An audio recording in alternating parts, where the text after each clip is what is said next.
Well, it feels dark in here, Isaiah. I know. I don't know what's going on. Because you're not in Florida. I'm not in Florida, but it feels very dark. Today is Monday, May 4th, 2026. We got a temporary set. We did not bring our lighting in, so I'm doing the best I can. If I turn the overhead light on, it's not going to be very good. So it's going to feel like I'm in a closet for a little bit. I don't know what happened. It was much brighter when we were doing the pre-run. Now I'm looking at it going, what happened? I'm in the dark. I'm not really in the dark, but it feels we can see you.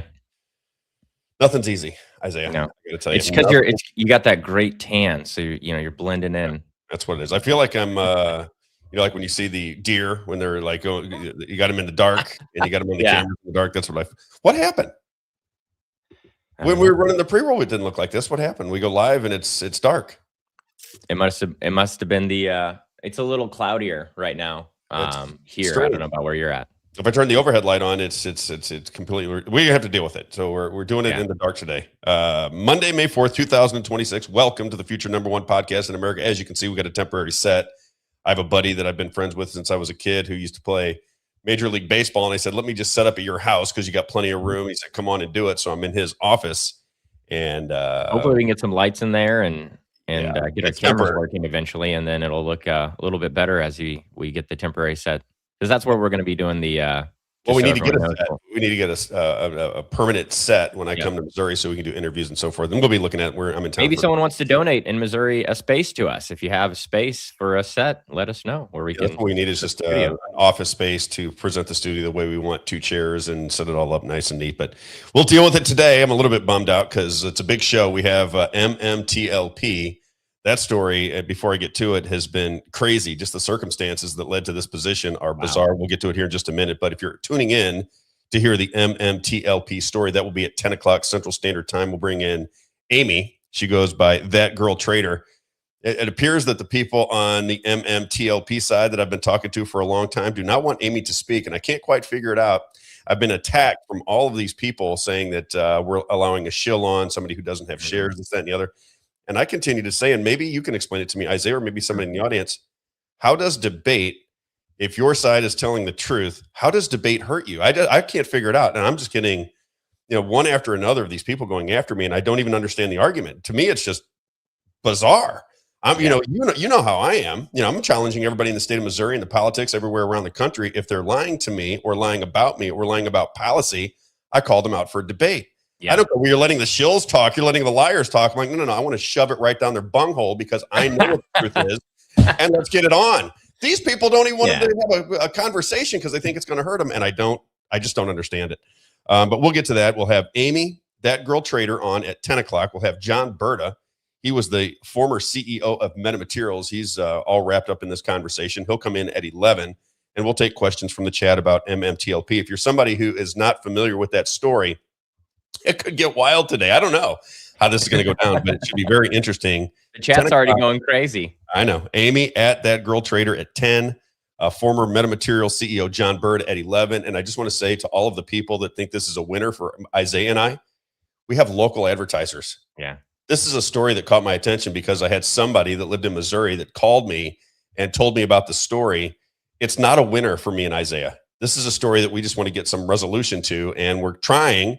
And I don't know where the attacks are coming from. I don't even understand it. It's very bizarre to me, but we'll try to get to the bottom of it, or at least get the ball rolling today. Again, 10, Amy.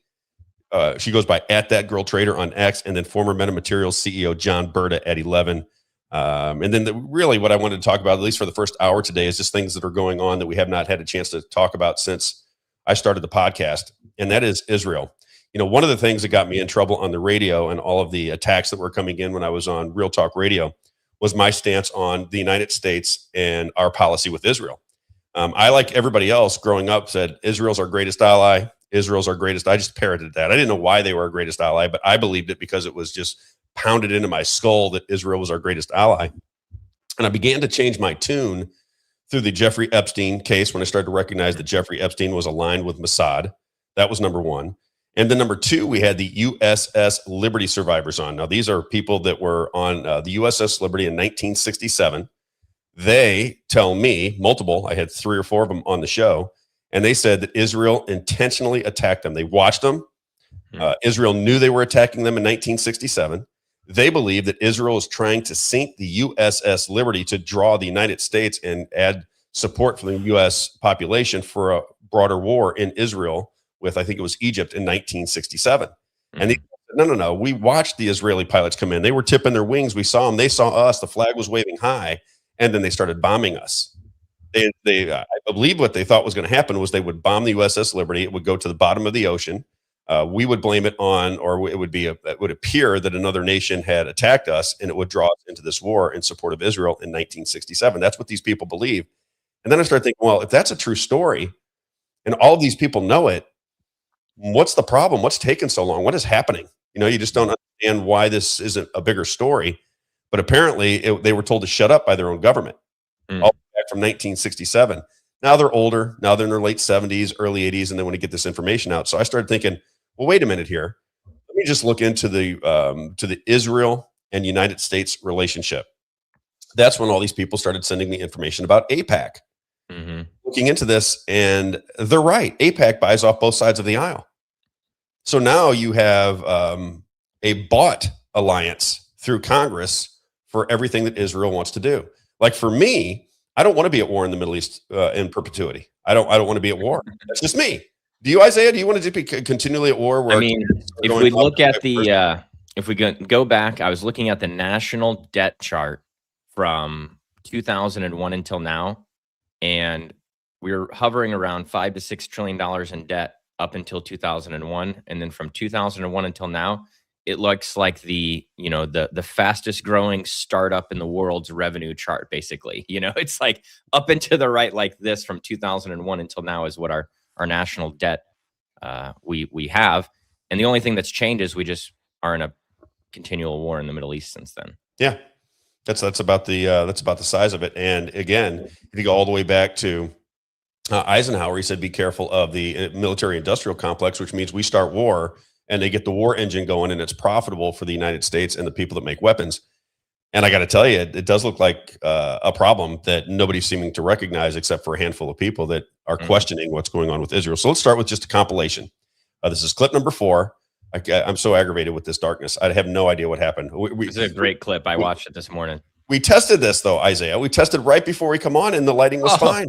And everyone says you're fine in the chat. I look like I'm in a closet. I don't like it. I don't like it. I want things to be right. Anyway, the people like it. We'll do the best we can. They wanted to see you in your closet. It's so crazy, and it doesn't look like that in the room. And the room looks lit up. I can't figure out what's happening. All right, let's get this compilation. Let's start with what is our relationship with Israel? Why does Israel have so much power and influence over DC? Over the state of Missouri, and we'll talk about the state of Missouri in here in just a bit, but it's all of your states, right? Ron DeSantis, because, I go back and forth between Florida and St. Louis. Ron DeSantis went and signed legislation that threw away free speech laws in Israel. I mean, he signed it in Israel. It's crazy what's happening in this country, and nobody is really paying enough attention to it, in my particular opinion. Young people are. Young people under the age of 35 have figured this thing out, and the boomer generation, the generation just a little bit older than me, they are all in. Donald Trump was down at the Villages, and they treated him like Elvis came to town. It's kind of the distinct differences between the two is very stark. Are you tired of winning? Yeah, they were doing this kind of thing and I'm like, wait a minute, I filled up gas from Florida right before I left. It was $4.39. Before the war started, it was like $2.89. If you're a small business, a contracting business where you have trucks, it's out of control. Again, we're at war. He said he didn't want to be at war. There's just a lot of things. He said he was going to cut the energy budget, cut the energy cost for Americans in half. He didn't. Now they've doubled, and nobody even seems to care. That's what I'm saying. It's just, how do you know who to vote for if whatever they say, they do the opposite? You go, I knew he was going to do the opposite. That's why I voted for him. I wanted war. When he said he didn't want to have war, he was not going to start any more Middle Eastern wars. I thought, he's going to start a war with Iran. That's why I voted for him, because I knew he was going to go to war with Iran, even though he said he wasn't. And I knew he was going to double the energy prices by going to Iran. But that's what I wanted. I wanted the energy prices to double. When he said he was going to get to the bottom of the stolen elections, I thought, great. What he'll do is he'll say, everybody, the elections will be stolen through the electronic voting machines, and then he'll pass the SAVE Act or try to get the SAVE Act passed, and he won't even mention them. It's going to be so fantastic. Everything that I thought he was going to do, he'll do the exact opposite, and I'll wave and I'll cheer. Again, I just simply cannot understand what is happening to my country. But maybe it's the brainwashing we've been talking about, because when you do the exact opposite of the things you campaign on and the people still cheer you on, you have to wonder whether those COVID vaccines worked the way they were supposed to. All right, let's play this compilation very quickly. We're going to talk about Israel. Let's go with clip number 4. Check it out. He's nice to me. I love that person. Even if they're bad people, I couldn't care less. I'll fight to the end for them. But seriously, if you didn't have me, you wouldn't have Israel. I know you're big Israel fans. We've won this. This war has been won. The only one that likes to keep it going is the fake news. Has threatened to destroy a civilization. How does an investor process that? Is it a bigger upside risk or downside risk? More than 70% of Americans say they are struggling to pay for food, housing, and health care. Prices are still climbing everywhere, but paychecks are staying the damn same. Corner stores? What is a quarter store? I've never heard that term. The Dow is over 50,000 right now. That's what we should be talking about. This doesn't look staged. I have made it clear to the Israeli leadership that I do not support their expansionist ideas. We must find a fair solution, not one dictated by any single group. To become president of the United States, there's deals that have to be made. Otherwise, you aren't allowed to have that power. Israel controls us. We don't control our country. The Zionist state does. The vast majority of members of Congress completely pledged their allegiance to the government of Israel.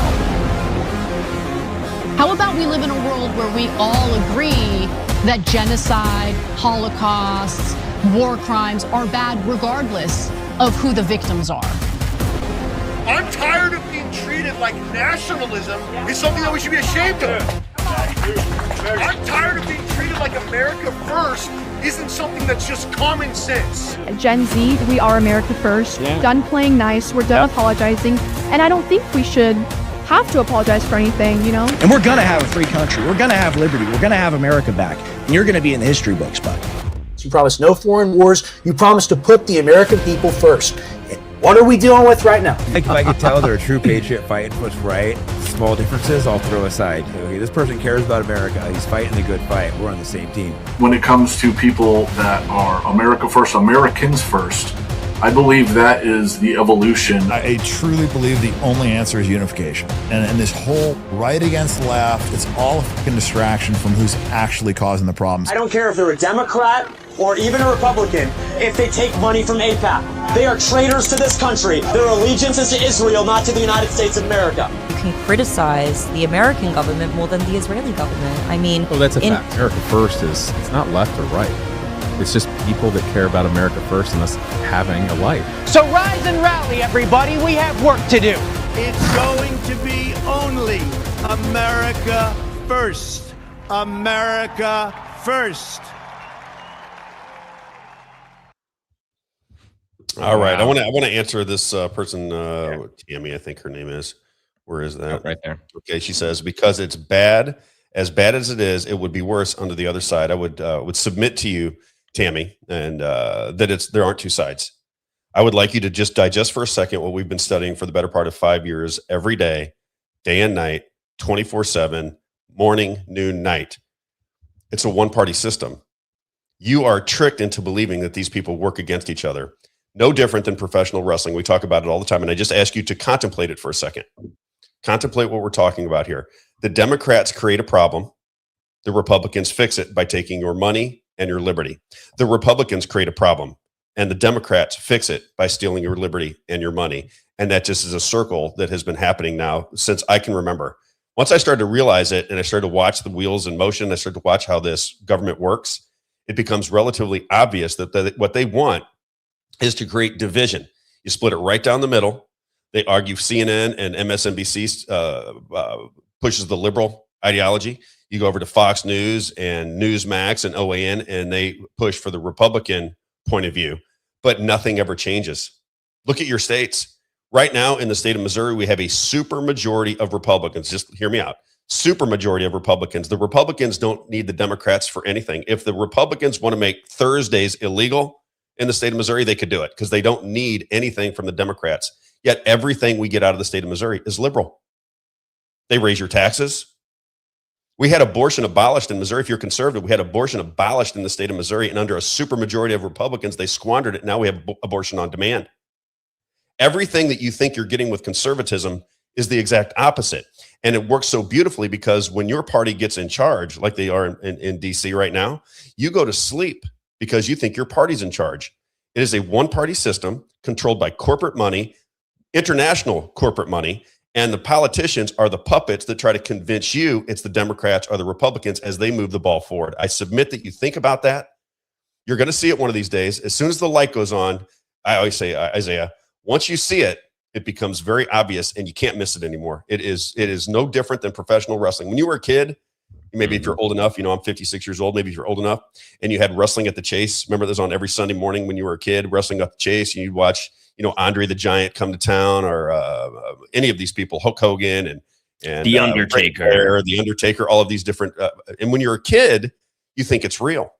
And I'm not saying that people are childish in their belief in this system. It's just that you're a novice in how it works, just like a young person is when they go to watch professional wrestling. And then all of a sudden it dawns on you when you get old enough, somebody goes, "Oh, that's fake." If that guy if a 370-pound man smashed somebody in the face, they'd knock their head completely off.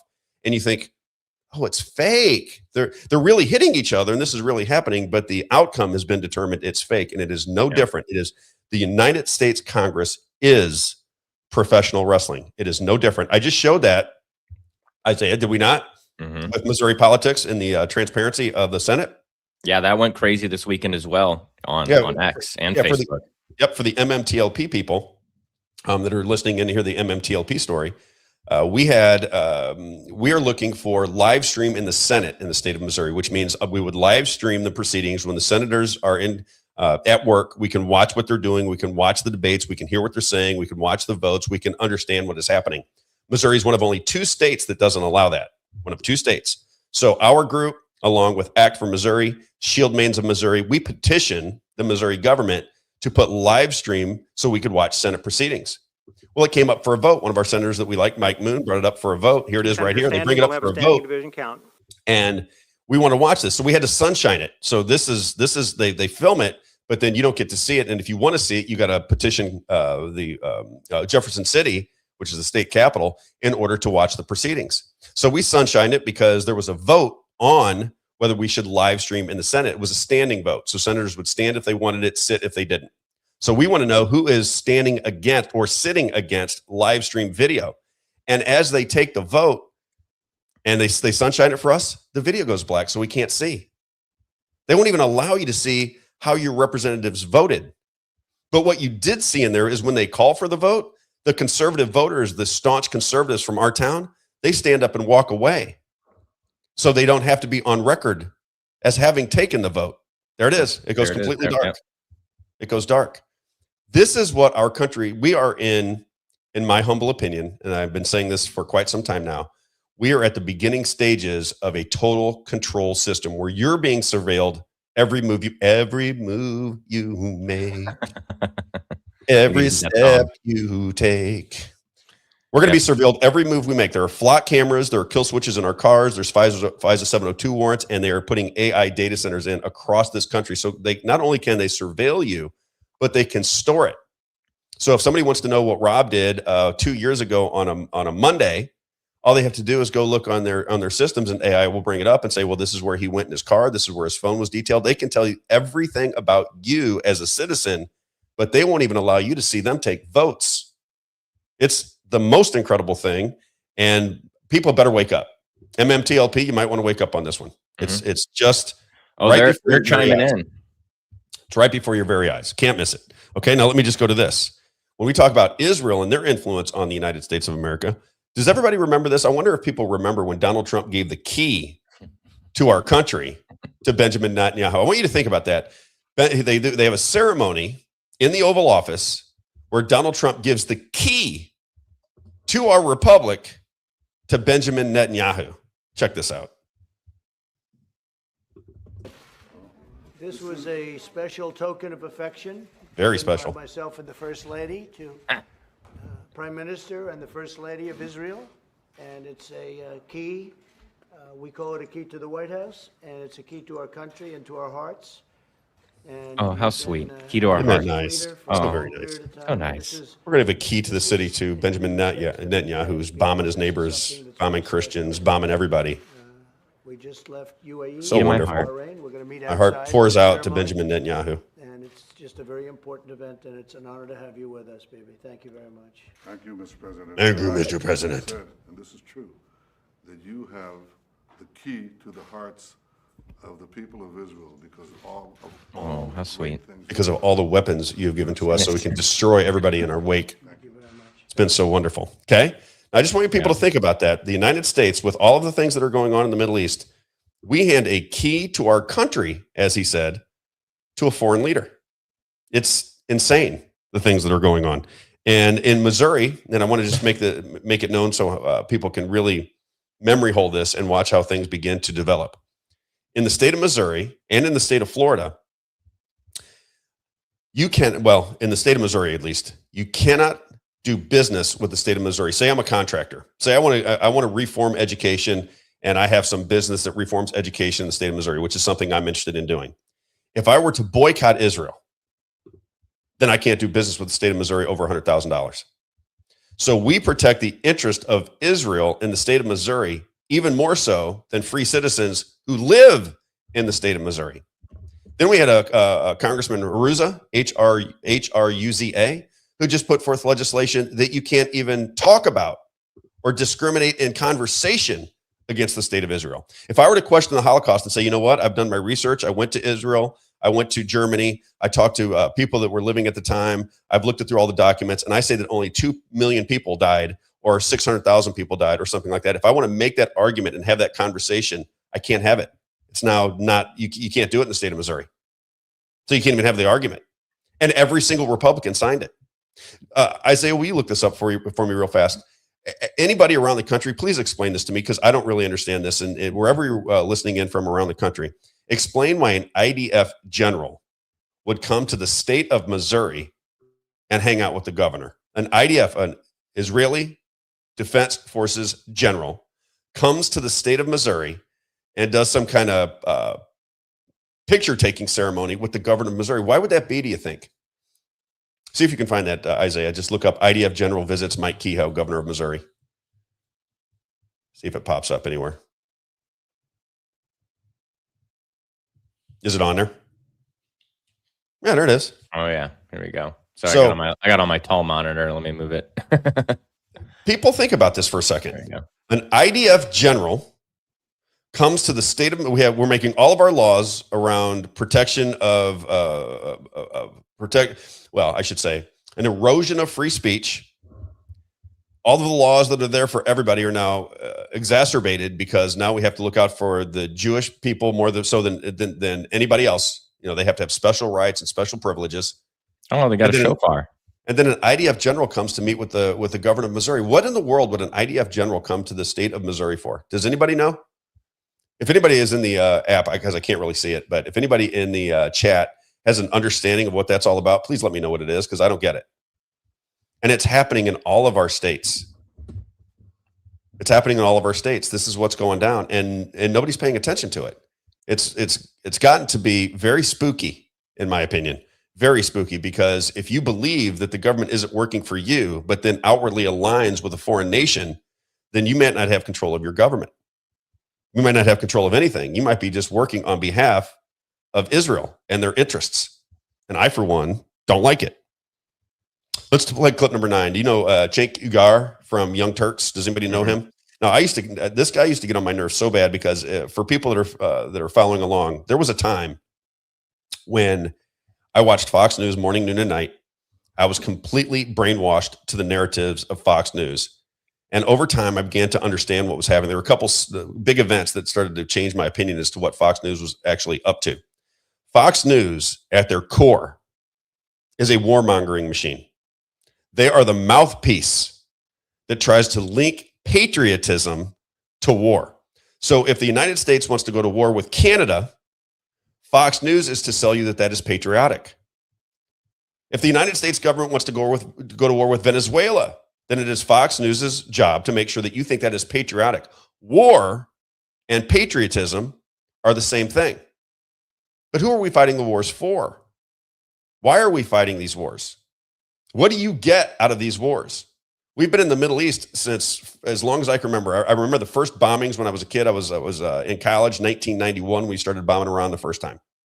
And I remember watching it on TV thinking, wow, check this out, all the bombs hitting. And I was cheering it on like a lunatic in retrospect, because at the bottom of those bombs are human beings with souls and mothers and fathers and brothers and sisters. Those are real people. And we bomb them because we're so conditioned to think that we're the good guys and everybody else that we want to drop bombs are the bad guys, that we just cheer it on. It's very strange. See? This is what I mean. And people, there's no argument. This is how they argue. They argue by trying to make fun of you, to see the world through a different lens, to not to have a debate with you as to what the benefit is. If you say, what is the benefit in fighting wars in the Middle East? What is it? Is it $4 a gas? Is it thousands of people dead, American soldiers? Is it millions displaced all over the world? Is it putting ISIS leaders in charge of Syria? Is it bombing Christian villages? What is the benefit to us? Because when you go to war, there should be a benefit to our people. What is it? Are we more secure now than we were then? Is it better that when you go to the airport that they're sticking their hand all the way up your bung so that you can get through to make sure that you're safe? Is that the way to do it? I watched a lady. I just flew in to St. Louis. That's why I'm in the dark right now. I flew in, and this lady, a black lady, probably, I don't know, 75, 80 years old. And the woman had to check her when she walked through for whatever reason. And I mean, the molestation that took place right in front of my eyes. And this lady didn't even care. She's like this, standing her arms out. And this woman's going right up her crotch, right up her butthole, all over her boobs and inside of her boobs and inside of her chest, and going like this with her hands and everything else. And I'm looking at it going, man, you talk about a country that's lost its way. This is absolute insanity. But we've just begun to accept it. And it really makes people very angry. That airport was in that airport was in Orlando. Amy's like, which airport do I avoid? All of them. All of them. All right, let's play this. Let's play Cenk, because that's where I started. Right. So this is the guy from the Young Turks who's talking about Israel, and then I want to just forward the conversation just a bit. So this is clip number 9. This is Cenk. Is it Cenk Uygur?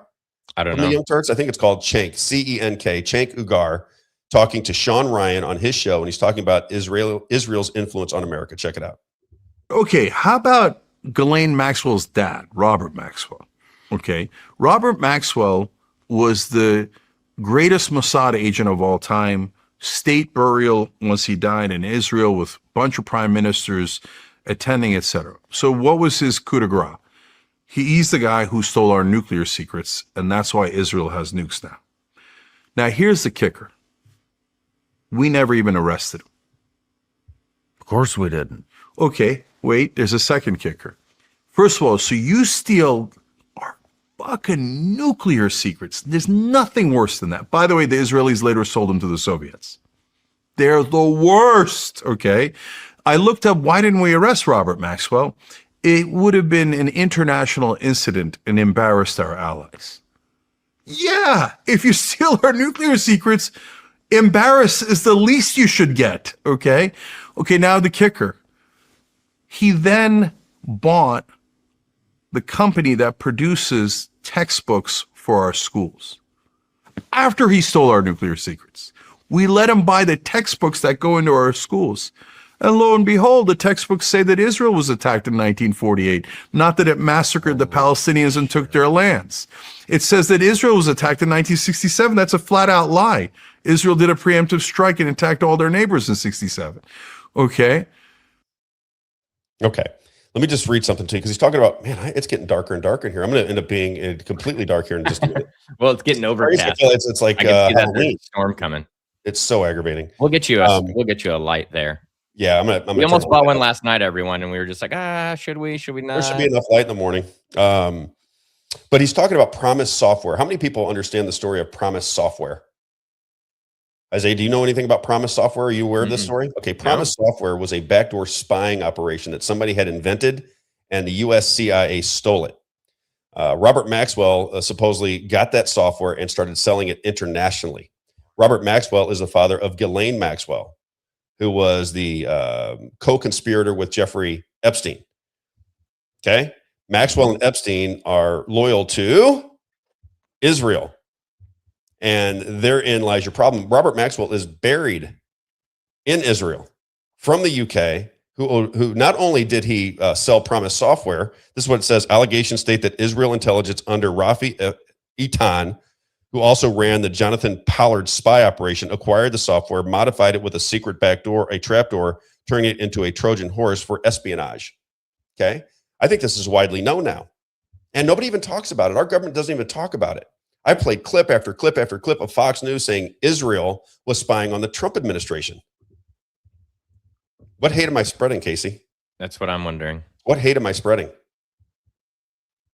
Do you hate the Jewish people, Rob?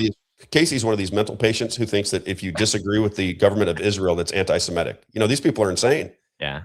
Casey can't think past 2 and 2.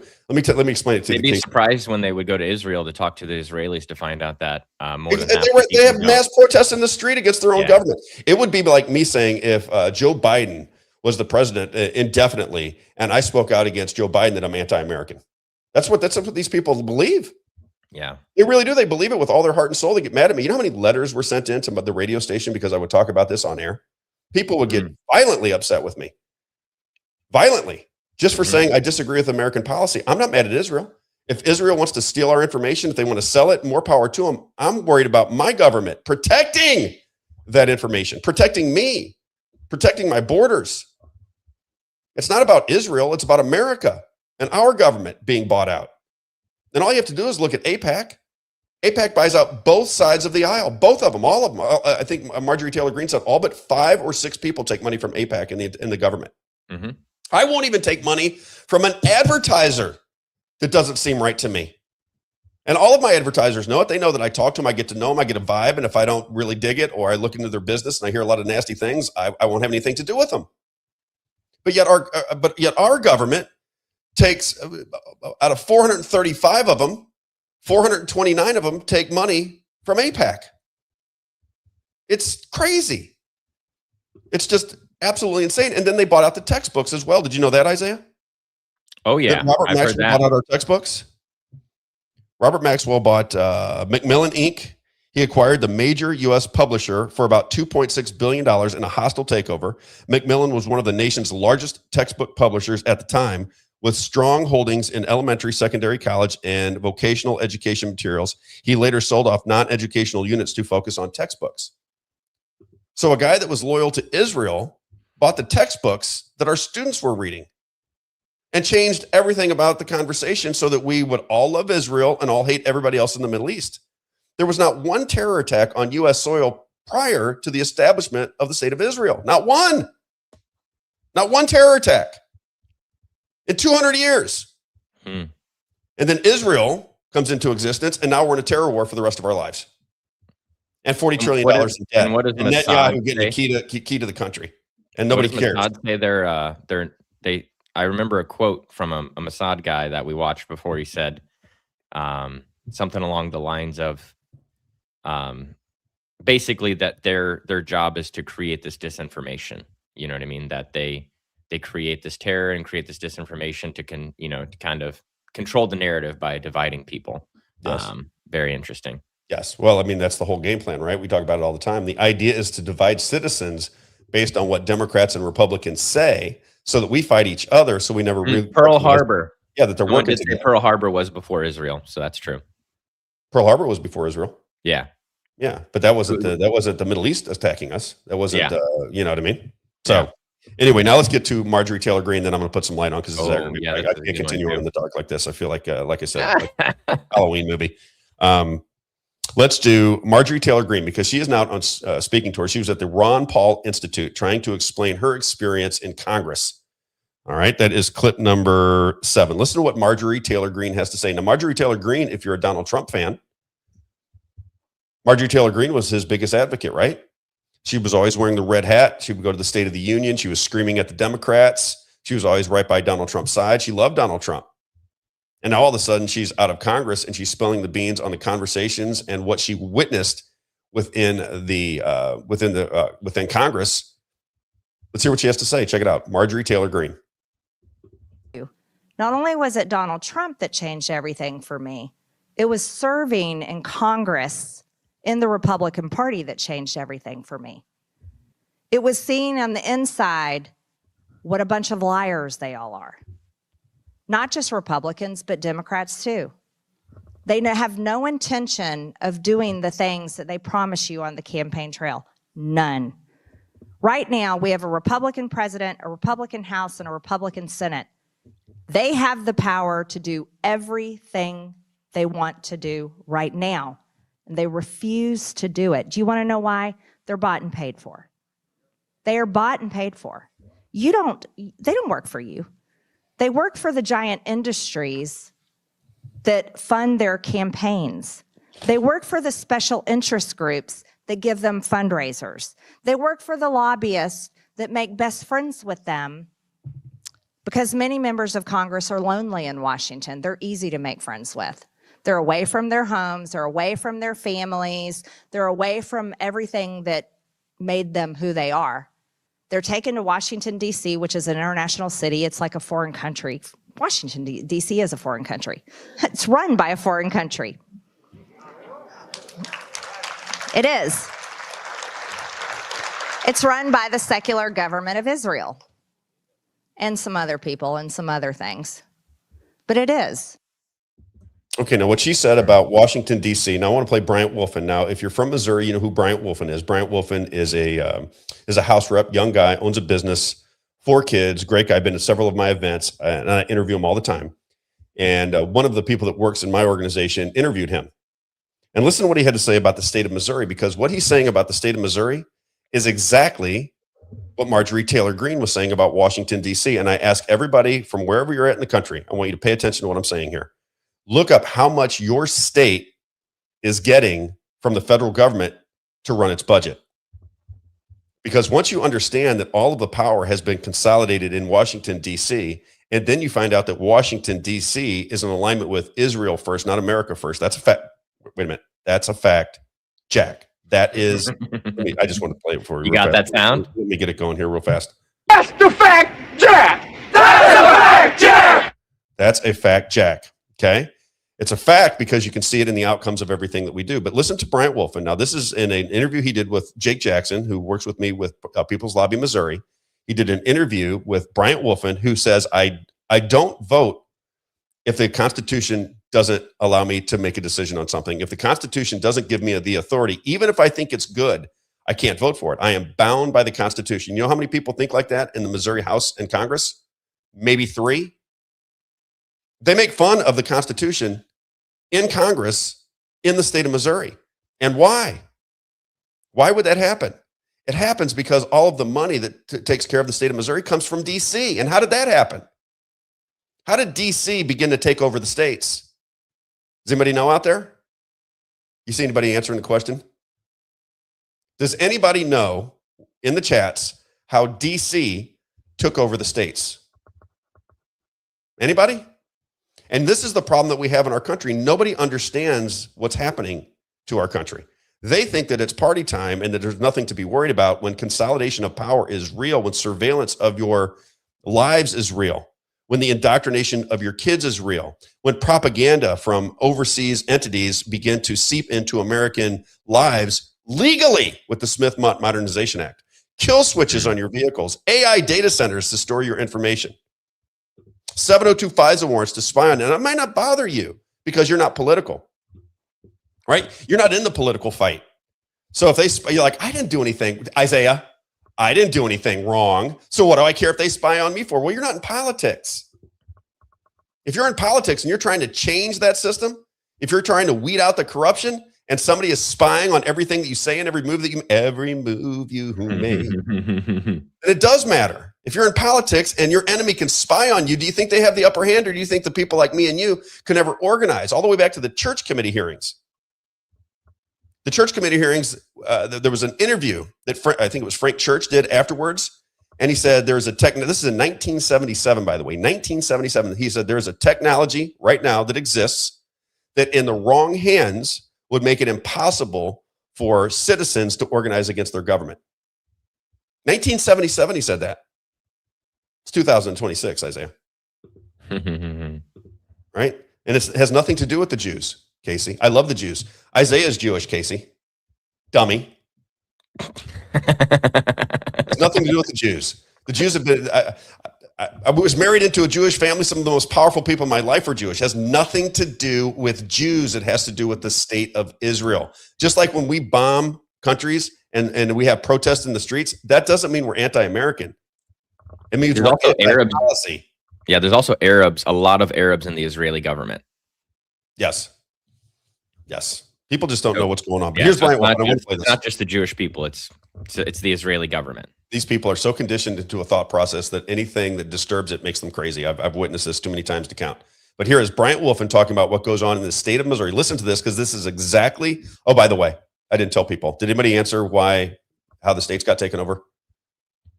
Anybody know? They were going crazy. Does anybody know? Just money. It looks like. Just Okay, here's here's how the states were taken over by the federal government. Okay, remember COVID? All of you people that went out and got your boosters and 17 boosters. Okay, do you remember COVID? Do you remember putting masks on your face and walking around outside at the beaches?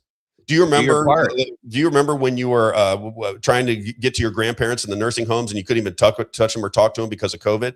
Do you remember that? Do you remember all the lies that it was 100% effective, then 95% effective, then 90, then 50, then 40, then it causes heart problems, causes Bell's palsy? And do you remember all that? Because it was an orchestrated con job.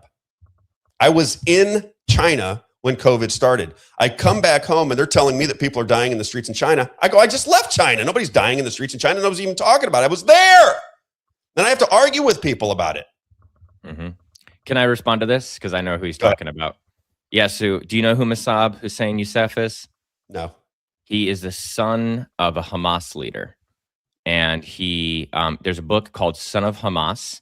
Yep. It's very good to read. You'll read it, and it's very invigorating because it's a pretty wild story. But essentially, he starts informing on Hamas for Shin Bet, which is a secret, like an undercover agency for the Israeli government. And so he starts informing on Hamas, and he becomes a Christian. All this, it's part of his whole story. But I think what Casey means here is he says, I dare you to have Mossab Hussein Youssef to tell you about the Palestinian issue. And he gives light to just what the Palestinians want, which is, they want to take all of Israel. And that's one of the problems on their side. There's problems on both sides. It's not, no one's perfect. Mm-hmm. The problem with the Palestinian side is that they can't come to a two-state solution. They want everything, right? Mm-hmm. And the problem with Israel is that they'll give some land, but then they occupy, and then they continue to look for greater Israel, right? And so there's some truth to what Casey's saying here is that, yeah, of course, what Mossab Hussein Youssef is saying is legitimate. And of course, this story is one we should look at. I think what Rob is saying who has the power? All right, who has the power? Do the Israelis have the power, or do you think the Palestinian people have the power? Yeah, who does Casey think has the power? So I guess when David's fighting Goliath, he goes, "Come on, Goliath, get him!" Who sends the money? Do you have the clip from Obama? Who sends the money to these guys? Right. I want Casey to listen to this, okay? Because you're talking about Hamas. This is testimony from our State Department in Congress. Pay attention, Casey, because I want you to understand what's happening here. Mr. Burchett for 5 minutes. Thank you, Chair Lady. Mr. Roman, are you aware that we are sending $40 million a week to the Taliban? Yes, sir. Can you name other instances of foreign aid going to terrorist organizations? We have assisted Al-Shabaab in Somalia. There's been instances of the Khamsi network in Sudan, Hamas, Islamic Jihad, Hezbollah, Kataiba Hezbollah, Hayat Tahrir al-Shams in Syria. Dozens of terror organizations have received indirect assistance from U.S. foreign aid. We fund it, Casey. We fund the terror organizations. And then when the terror organizations create terror, then the military operations begin. We create the problem that we fund to solve out of your taxpayer dollars. Why is that so difficult for people to grasp? Is it because they think America is not our government when our government is stealing elections and lying to us every day? How do you support a government that's $40 trillion in debt and has left our borders wide open and paid for millions of people to come here illegally and steal your jobs? How do you think that that's America? America should be fighting against that, not cheering for it. Yeah. We cheer for it because we think to point out what our government is doing is anti-American. It's the most American thing you can do is point out tyrannical government, lying government, thieving government. That's why the MMTLP people are here. They're here because they think they got ripped off by their government. And I would imagine at some level they did. Wouldn't you, Isaiah? Wouldn't you think? Just knowing how they work. Yeah, and so I think what the point that I want to help Casey understand here is that you're not going to convince Casey. Yeah, but the idea that, because this is a false ideology that people have, that if you are criticizing the government of Israel, then you are a shill for Qatar, shill for Hamas, right? That you are going to be like Tucker Carlson, and you're going to go to Qatar and talk about how great these Middle Eastern countries are. And hey, that's good. He's kind of exposing a different viewpoint, right?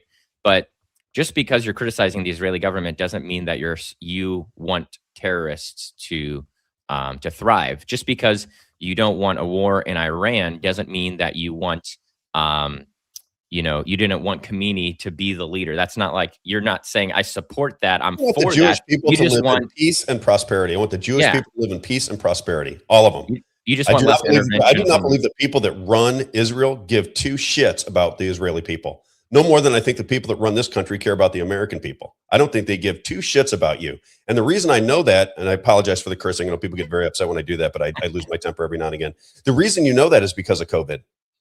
COVID is the reason that the states were bought out by the federal government. COVID was the reason. Thomas Massey, just a little refresher on how this all started. Thomas Massey was called a third-rate congressman by Donald Trump because Thomas Massey said we are going to lose our republic. Does everybody understand what a republic is? Okay, if you don't, freshen up. He said we're going to lose our republic when we vote on this CARES Act, and they wanted to vote on the CARES Act remotely. And he said, no. If we're going to lose our republic, you're going to have to come into the Capitol and vote on it. What did he mean by that? What he meant by it was billions and billions and billions and billions of federal dollars were going to go into the states because of all the money they were losing due to COVID. And then all of those states went out and spent that money. In Missouri, the budget went from $25 to $50 billion. Well, now what? Well, now the federal government goes, if you don't comply with our wishes, if you don't put those AI data centers in, then you can't have your money. And the state of Missouri goes, well, we already spent the money. And the federal government goes, well, that's just too bad, so sad. They took your money, COVID money, right? The government, it's your money. They took COVID money, sent it out into the states to where the states, like somebody addicted to heroin, they got addicted to federal money. And now the federal government says, either you do what we tell you to do, or we withhold your money. And if we withhold your money, you can't run your state. That's how they did it. That was Donald John Trump. And I was on his campaign in 2016. I lost my very high-paying job for supporting Donald Trump. I lost half of my family, my best friend in the world, for supporting Donald Trump. This is somebody who stood with this guy to the bitter end. And now I see it very clearly what is going on. And it's not 5D chess. It's 5D chess, but it's at your expense. That's what it's all about. And that's a fact. Now, if things change, like I always say, I got a hope that Donald Trump is doing something spectacular, and it's all going to come into shape because of some operation that's going on. I give that about a 0.5% chance of happening. But the reality of the governing systems that he's put in is mass surveillance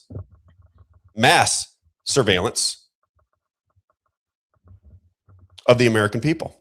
That's the system he's putting in, mass surveillance. As Catherine Austin Fitts said, the reason they want Donald Trump to be president is because under his leadership, the Republicans will fall in line with the tech trap, the tech surveillance system that he's going to put in. She said that before he was elected. And here we are. First thing he did, number one thing Donald Trump did, day one, the very first thing Donald Trump did, January 21st, 2025, first thing that he did was bring in Stargate, a $500 billion investment in AI data centers. And who's pumping in the AI data centers? The Republican Party in the state of Missouri. Why? Because they have to. They don't have a choice. Yep.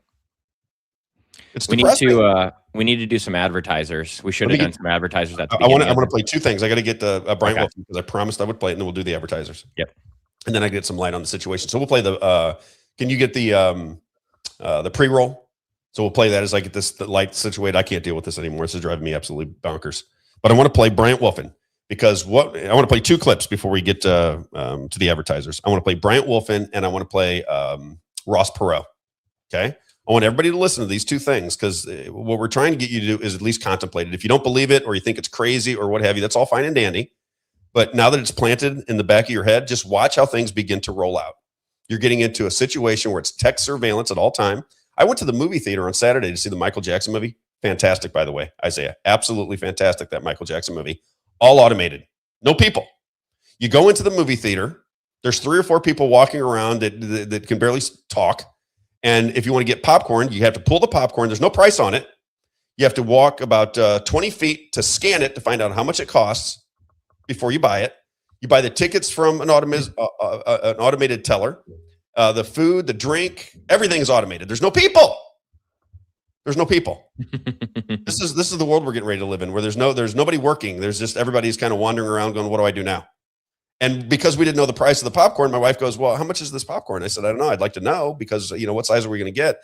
If it's $75, I'd like to know that in advance. When Donald Trump says the world is rolling and the Democrats are talking about affordability and it's a big joke, it was $48 to go to the matinee for me and my wife. $48 for tickets, a medium thing of popcorn and a soda was $48. It's $9.57, by the way, just reminding you. 10, 15 years ago, I would go to the theater and it was $15 for me and my wife to watch a movie.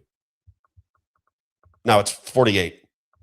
And Donald Trump says the affordability issue is all Democrat propaganda. Okay, just saying. You don't need more affordable housing. Here's Bryant Wolfen, and then we'll play Ross Perot. Then we'll get to Amy. Here we go. When we don't have a say, your representative, so like the people of the people's lobby, like your representative doesn't really have a say in this building. They're not representing you. That's true. It's just we just can't. We can't. Let me rephrase that. We can't represent you first.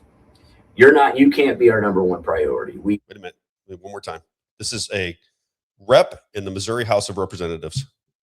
When we don't have a say, your representative, so like the people of the people's lobby, like your representative doesn't really have a say in this building. They're not representing you. That's true. It's just we just can't. Okay, we just can't. Well, why can't they? Why do you think they can't, Isaiah? Why would a Missouri rep, one of the most beloved reps in the state of Missouri, tell you that we can't represent you? Because they're representing Washington, D.C. That's why. Whatever Washington, D.C. wants, they get in the state of Missouri because they pay our bills, because of COVID, because of the CARES Act. That's what happened. Play Ross Perot real fast. Got to change the whole organization in Washington so that people come to Washington to serve us and not to cash in. We must eliminate PACs, political action committees. We've got to make our elected officials responsive to the people and not to the special interests. We must limit political contributions to $1,000 and no other way. We must make adequate television time available in equal amounts to competing candidates. Today we hold elections on Tuesday. It's hard for working people to vote. They have to go early in the morning or late in the afternoon. Let's change it and hold elections on both Saturday and Sunday. Make it easier for working people to vote. Our current tax system is like an old inner tube that is covered with patches. We must replace it with a new, fair, simple tax system. It should be paperless for most Americans. You can't put another patch on the old system and make it work. First, remember Cicero's words. The budget should be balanced. The treasury should be refilled. Public debt should be reduced. The arrogance of public officials should be controlled. That was true 2,000 years ago. History did repeat itself. All right. How about some light? Let there be light, baby. And God said, let there be light, and there was. All right. Let's start with advanced wellness. We have a new advertiser. And for all of the people that think I'm a grifter because I'm trying to sell a story on X, you'll pay attention to my advertisers. They're all local advertisers. I work for local advertisers. They don't care about your MMTLP story. I do. I care about it. I think you got ripped off. I think investors were screwed, either through their lack of regulation, through FINRA, and there's been no resolution for 3.5 years. Rob cares. My advertisers don't care about MMTLP. That I promise you. Just to get that out in the open. All right. Advanced Wellness is Helen Gelhout. There she is on the screen. I've gotten to know Helen and her husband. They're absolutely fantastic people. She says they assist the divine healer. That's what their business is about. She likes to make people feel better. She's not beholden to hospital administrations. She does what she thinks is right. If you've been to the hospital lately, you know that the insurance companies and the hospitals, they control everything that doctors do. She is unburdened by that. She's a medical doctor. She says, feel, think, and look better, live longer.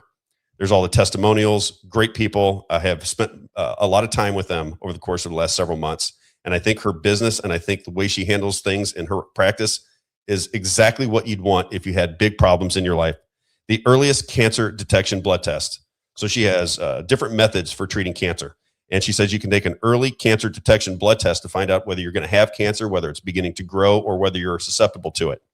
Alzheimer and dementia symptom reversal. When I come to St. Louis, my next door neighbor was 85 years old. And when I'd come to St. Louis, I was spending $2,500 every time I came here on car rentals. So I said, I stay with my dad usually when I come to town. I said, I can't do this anymore. I can't spend this kind of money for it. I mean, every time I'm coming to town, I'm $2,500 in rental cars. And he said, well, Lil next door has a car. I think I can get that car for you. And he gets the car. So now I'm driving Lil's car. Well, little did I know, after I started talking to Lil for a little bit, Lil would talk to you and be completely right on the money. And then if you talk to her for 20 minutes, she'd start repeating the same thing over and over again. If you talked to her for an hour, you'd hear the story 3 times. And I realized she had dementia. And I thought to myself, what happens if my dad gets dementia? How's it going to work with me? He's 79 years old. This would be such a bummer because I love him so much. And what do you do when somebody is repeating the same stories over and over again? How do you deal with it as a family? She says that Alzheimer and dementia symptoms can be reversed.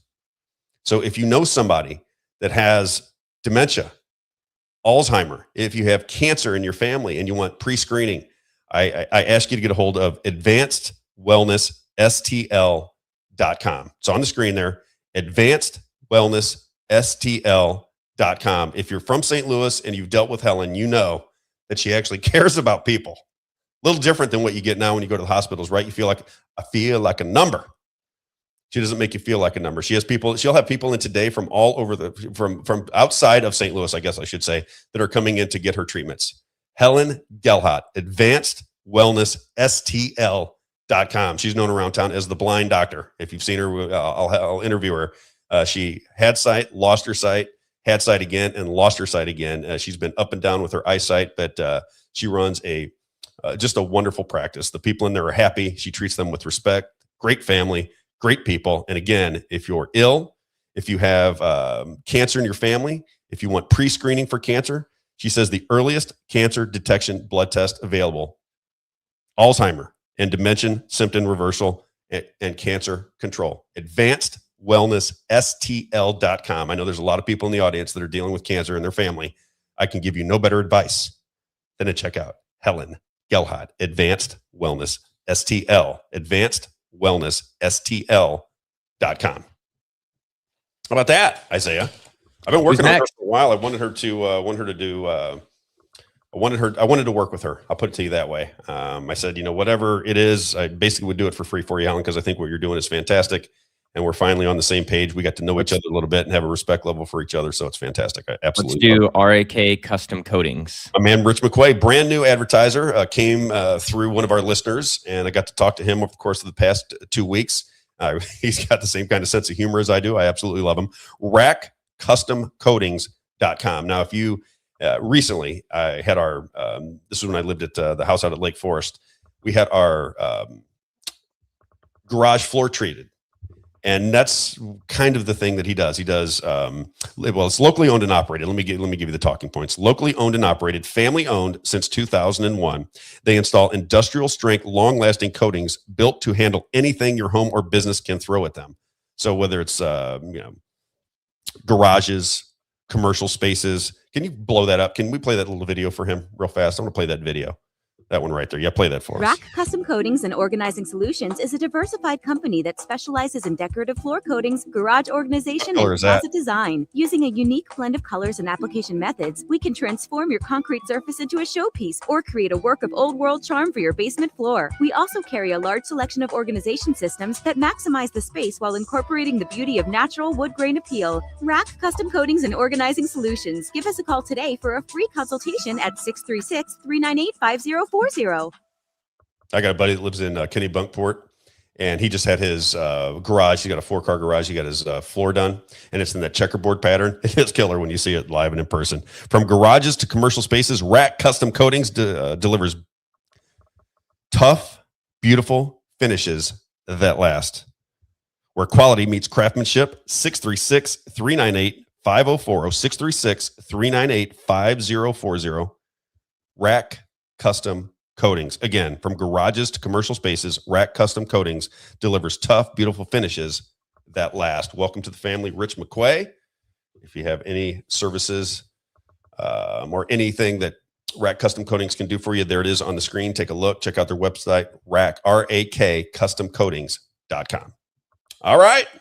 I'll get last one we'll do is ECS Roofing. You want to do ECS? All right. Let me Yeah, we have so many. We should have done the 3 at the beginning of the show. I was trying to. Isn't it wild that you leave the radio station and you end up with double your advertisers? It's just the craziest thing in the world. Who would have ever guessed this was going to go down this way?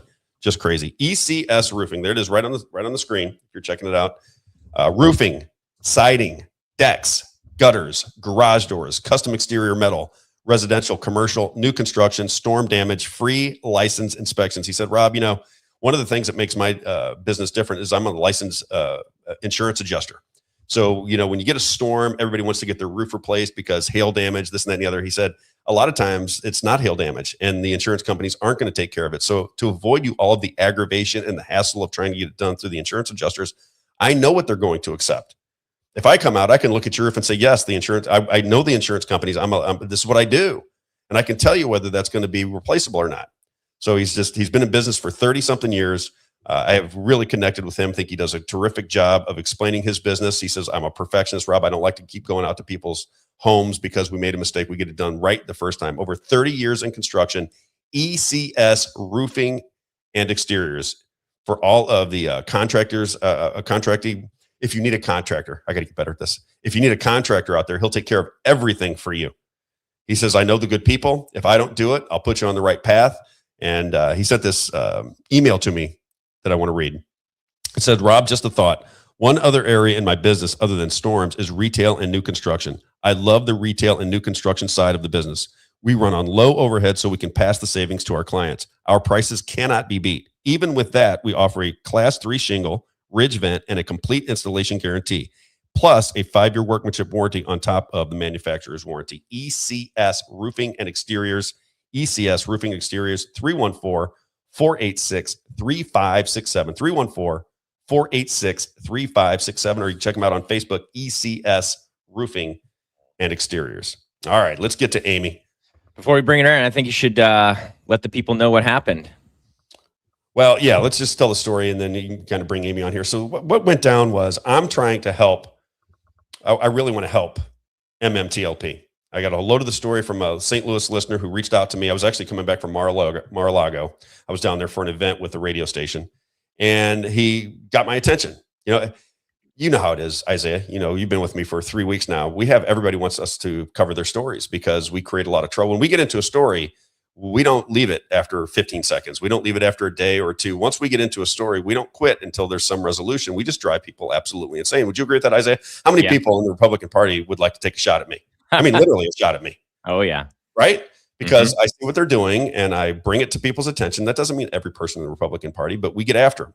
We're going to stay on the Jeffrey Winehouse case, a man that was shot twice in the chest and twice in the forehead, and he videotaped the whole thing, and they put him in prison for shooting the cop, which never happened. It's the exact opposite of what happened. Yet this man sits in prison. He's been there for 13 years. I got wind of the story. I did my homework. I talked to all the people involved, and the man's in prison for 13 years for something he obviously didn't do. Period. And it's hard to get him out of prison because he's exhausted all of his appeals. But we're staying on that story. We'll stay on it until he gets out. He got a 30-year sentence for something he didn't do in the state of Missouri. Everybody knows it. Isaiah, does everybody know it? Yeah. I mean, Everybody knows. Hundreds of people at this point we've showed this story to, and no one's denied it. Nobody's denying it. Even the people in Franklin County aren't denying it. Right? And yet he sits in prison. So we follow that story. Same with MMTLP. So I said, you know what? We were talking about the MMTLP story. People started to get into the chat and make conversation. And Amy there's two warring factions in this story. And I don't even really understand what they're fighting over completely. That's why I want to get to the bottom of it. And I said, you know what? I want both sides to be heard. And Junk Savvy, who I'm friendly with, and I'm friendly with her and Busy. I like them both. All right. I didn't get a chance to talk to them this weekend. I think they think that's nefarious. Were we a little busy this weekend, Isaiah? Would you call it a little busy? Was it like 18 hours a day just trying to get set up and get into town? And Rob left his microphone at home. Left my microphone at home. We had to go new microphone yesterday. The whole thing was just an absolute cluster, if you understand what I'm saying. Okay. But we got it done. I didn't have time to get into long conversations and even have my mind able to absorb them.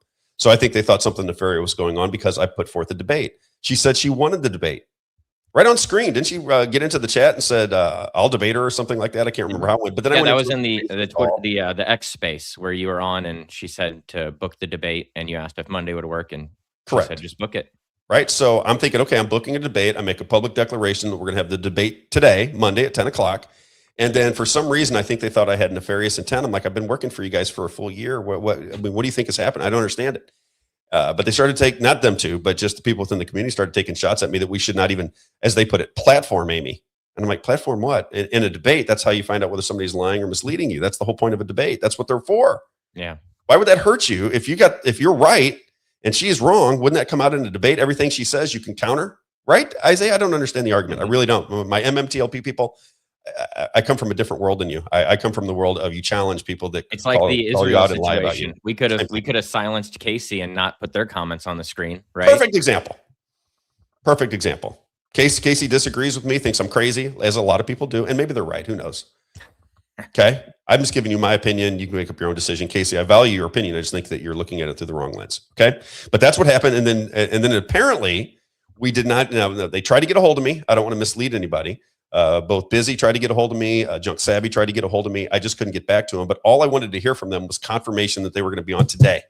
That's all I needed to hear. Yes or no. And I didn't get a confirmation. So I said, you know what? We're either going to have to cancel this thing. Amy's going to have to come on by herself, or we're going to have to find something in the middle. So ultimately what happened was John Berta called me.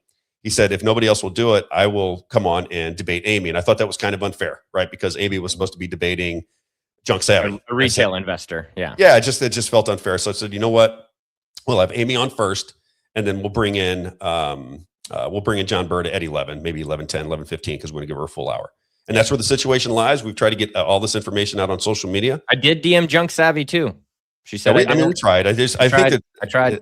They don't want this particular debate because I don't really understand why. I guess they just think that Amy shouldn't have the ability to speak publicly and should have to sit in a closet for the rest of her life and talk to her friends and family, and that's it. I guess that's the way it works. I don't know. I don't see it through that lens. Bring in Amy if you don't mind. Amy, what's going on? Hello, good morning. You are a troublemaker, Amy. I don't know what's going on with you, but one side of the equation hates you and does not think that you should have the ability to speak openly. And I want to understand what's going on. So if you don't mind, just very quickly, from your point of view, what is the argument about between these two sides? Because when it first started, people on that I guess are supportive of you and come from your mindset were just trashing me over and over again. And I didn't really understand why. So I was trying to figure out where's the fight? What's the fight over? What does your side think versus the other side? Why is there no just, we can agree to disagree. Why is it so volatile at this moment in time? And what is the fight over ultimately? Uh-oh, you went silent. We can't hear you. Okay, this happened to us the other day. Hey, let me remove you. Add your back. Let's try that. Amy? Can we hear? Nope, she's silent. No. Let me double check on our end. Try now. Can you hear us now? Yeah, she can hear us. We just can't hear her. That's so weird.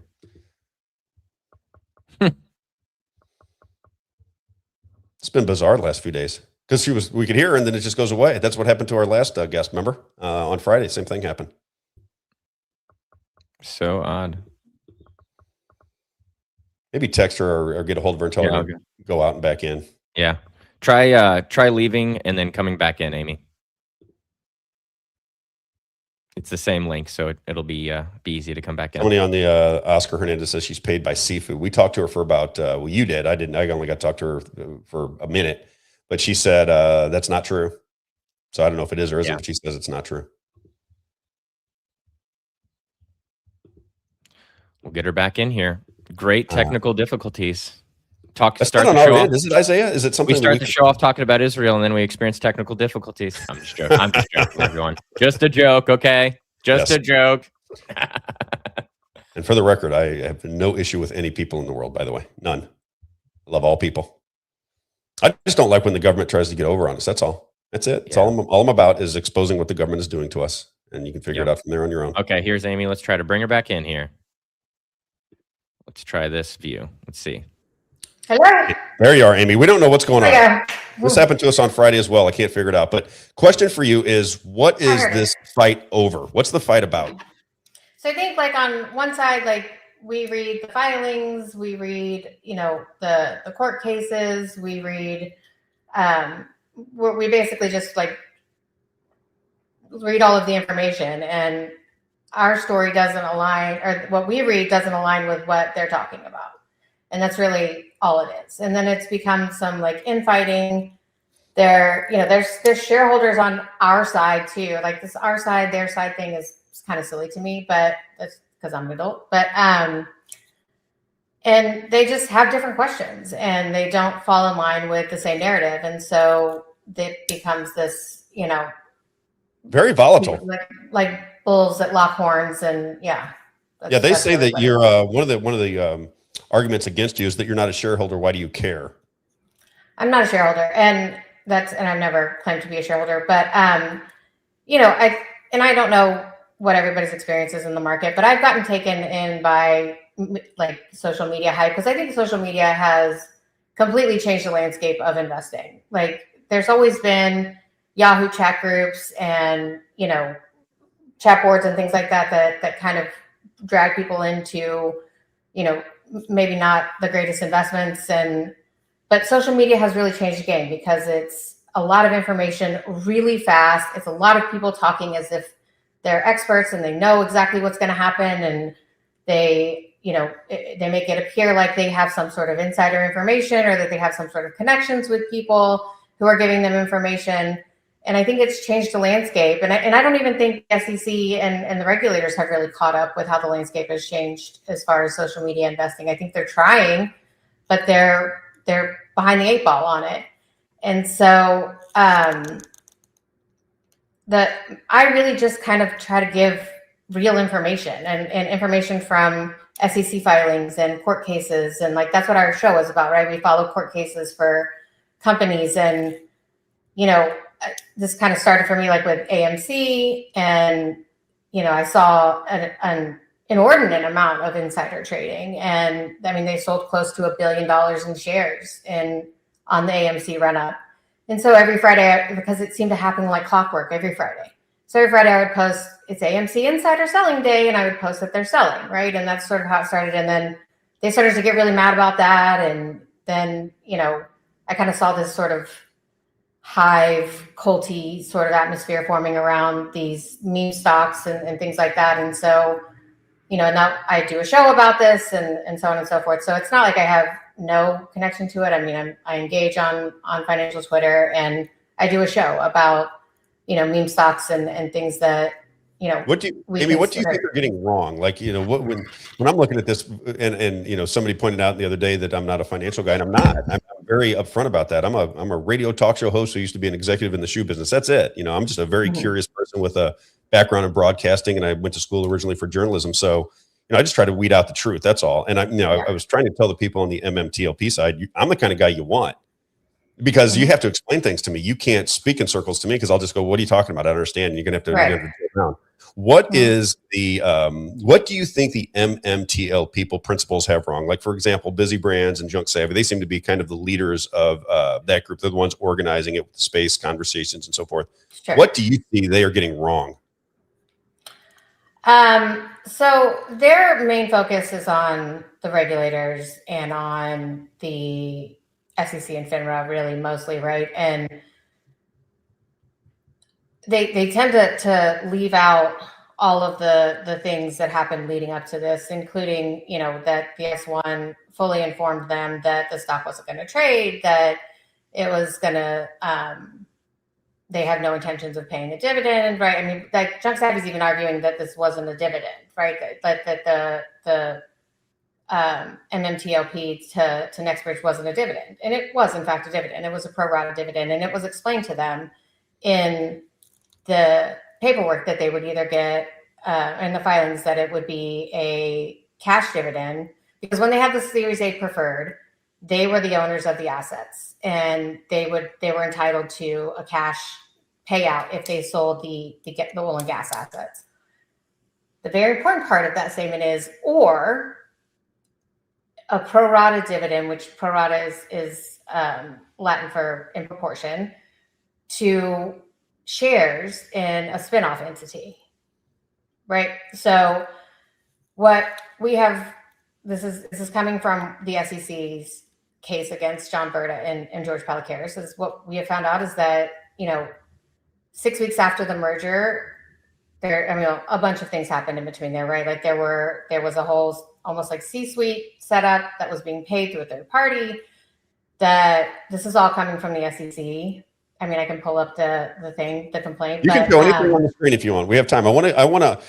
Ultimately, what I want to happen is I want people that would have no understanding of this to have some understanding of it when they leave. That is the whole point of what I'm talking about. That's what I was trying to. Sorry, if you have to stop me, because sometimes I take a left, but it's okay. But if you have paperwork, you can show it, Amy. That's all I'm saying. Sure, we look at things holistically where they are laser focused on regulators, right? And leave out the fact that, that where I was going with that is that, so the merge happened, and then 6 weeks after the merger, I think it was, according to the complaint, it was John Berta who came in and told Meta they don't want to sell the oil and gas assets and they are going to spin it off. And the board voted on it, and the board agreed to it, which fine. That's what happened. So it was then that it was decided 6 weeks after the merger, that was in June of 21.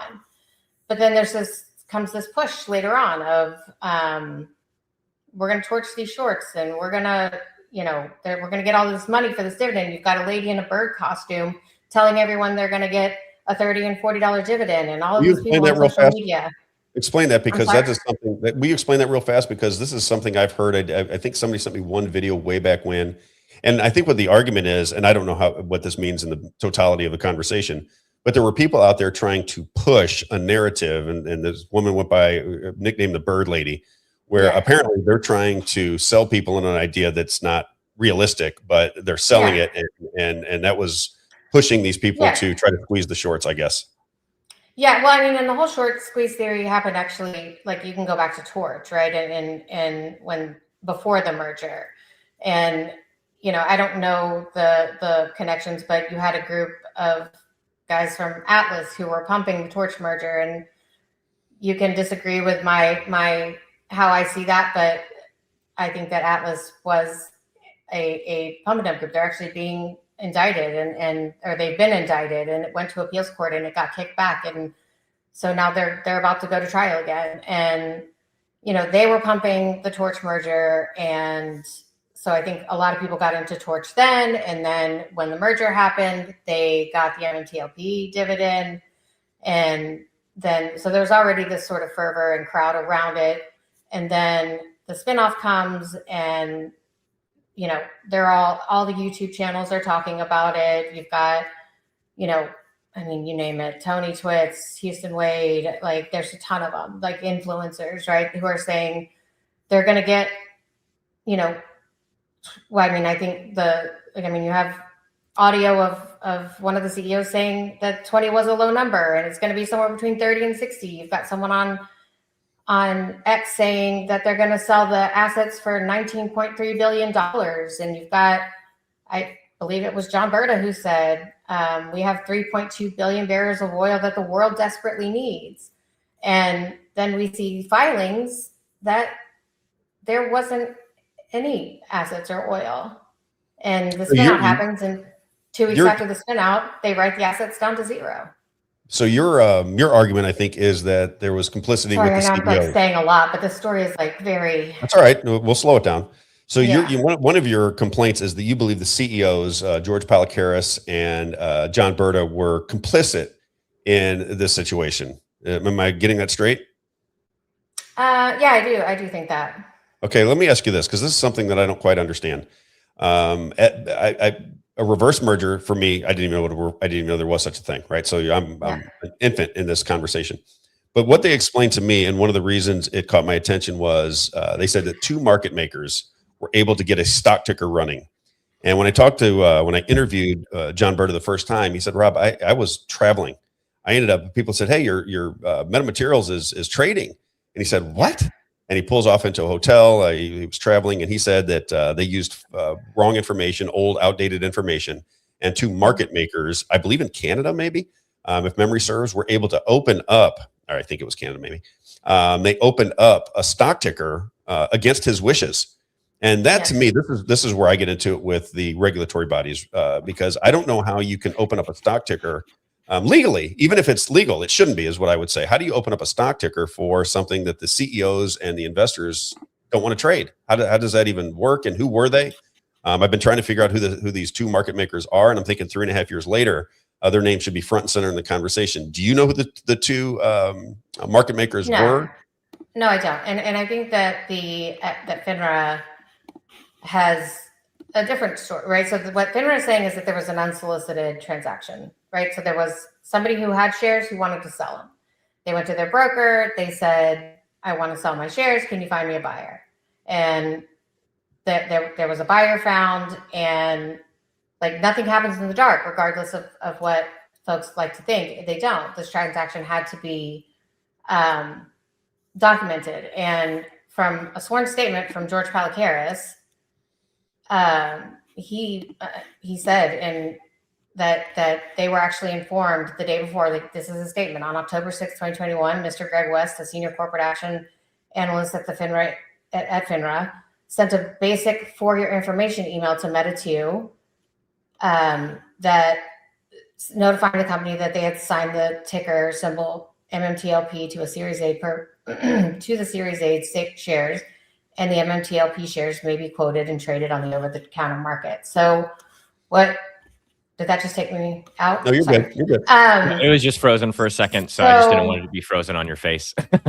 That was a sworn statement from George Palikaris that they were notified that it was going to trade on the 6th. But so for this trade to take place, right? So what I'm guessing what FINRA said is they already had a CUSIP for the stock. So for the transaction to take, they had to sign a ticker. They assigned the ticker, and I saw John posting about they used fraudulent information, and I've looked at that, and from what I can tell is that they use information that they have publicly available. John, I believe, called FINRA and said that's outdated, and they said, well, this is the information that we have available to us publicly. So if you want to update that information, you can give us the information. And John declined. So this transaction had to take place because it had to be documented because it took place. And that's how it got trading. What is a market maker? Because as somebody who's a novice to the situation, it seems very odd to me that two people unrelated to the business could open up. So I don't think it was a market maker. I think it was a broker. I think it was broker to broker. It was broker. And what is a market maker? So a market maker is they're basically a third party facilitator, right? So they like if you or I go on to mine is Schwab. So if I go on to Schwab to make an order for Tesla, so they're PFOF, which is payment for order flow, and what it does is it goes out to the market makers who trade on alternative trading systems, which there's going to be a whole big thing about ATSs and what that is, and colloquially it'd be dark pools, right? So and all a dark pool is a private exchange. It's just not public and on like the NASDAQ or But these went into the OTC markets, right? So metamaterials began to trade on the over-the-counter markets. Am I correct? That's right. But so what a market maker does basically, so if I put my order into Schwab will send it out and to whichever market maker has the best price, right? Because their whole mission is to give you the best price. So they'll send it out to them, and then they'll facilitate the trade. So they have their own portfolios. And if they have the stock to trade at a better price, then they'll fulfill the order. So they're third party between traders, right? So the market maker will fulfill that order. Seems odd to me, though, doesn't it seem? I'm talking about not whether it's legal or it can be done. I guess my question would be: should it be able to be done? Should people unrelated to the business begin to trade stocks on the over-the-counter markets if the CEOs and the people involved in the principals in the business don't desire it? It seems very odd to me. I'm thinking if I had a business and it wasn't public, and somebody decided they wanted to make it public and trade my shares, that doesn't seem very American to me. It's like I don't have control of my business now because you decide you wanted to trade on it. Am I looking at it wrong? I mean, because again, it's the first time I've ever heard of these kind of things occurring, and I'm confused by it. Well, so when it went to MMTLP, they got accused for it, and they gave it all of the tools it needed with availability to trade. So when it wasn't trading open, but you always have the option, right? Like, so I mean, people who were holding it, if it had all of the credentials to trade, they had the option. Like, there was somebody who decided that they wanted to sell their position. Like, if you or I wanted, like, I don't operate in the private broker. Like, I don't have my own broker who's going to go sell trades for me. I operate in the public markets. But if somebody had, a bunch of shares that they wanted to sell, their brokers they'll do that for them, right? And it had a QSIP and it was available to transfer. So with the DTC eligibility, so therefore you have the option to do that.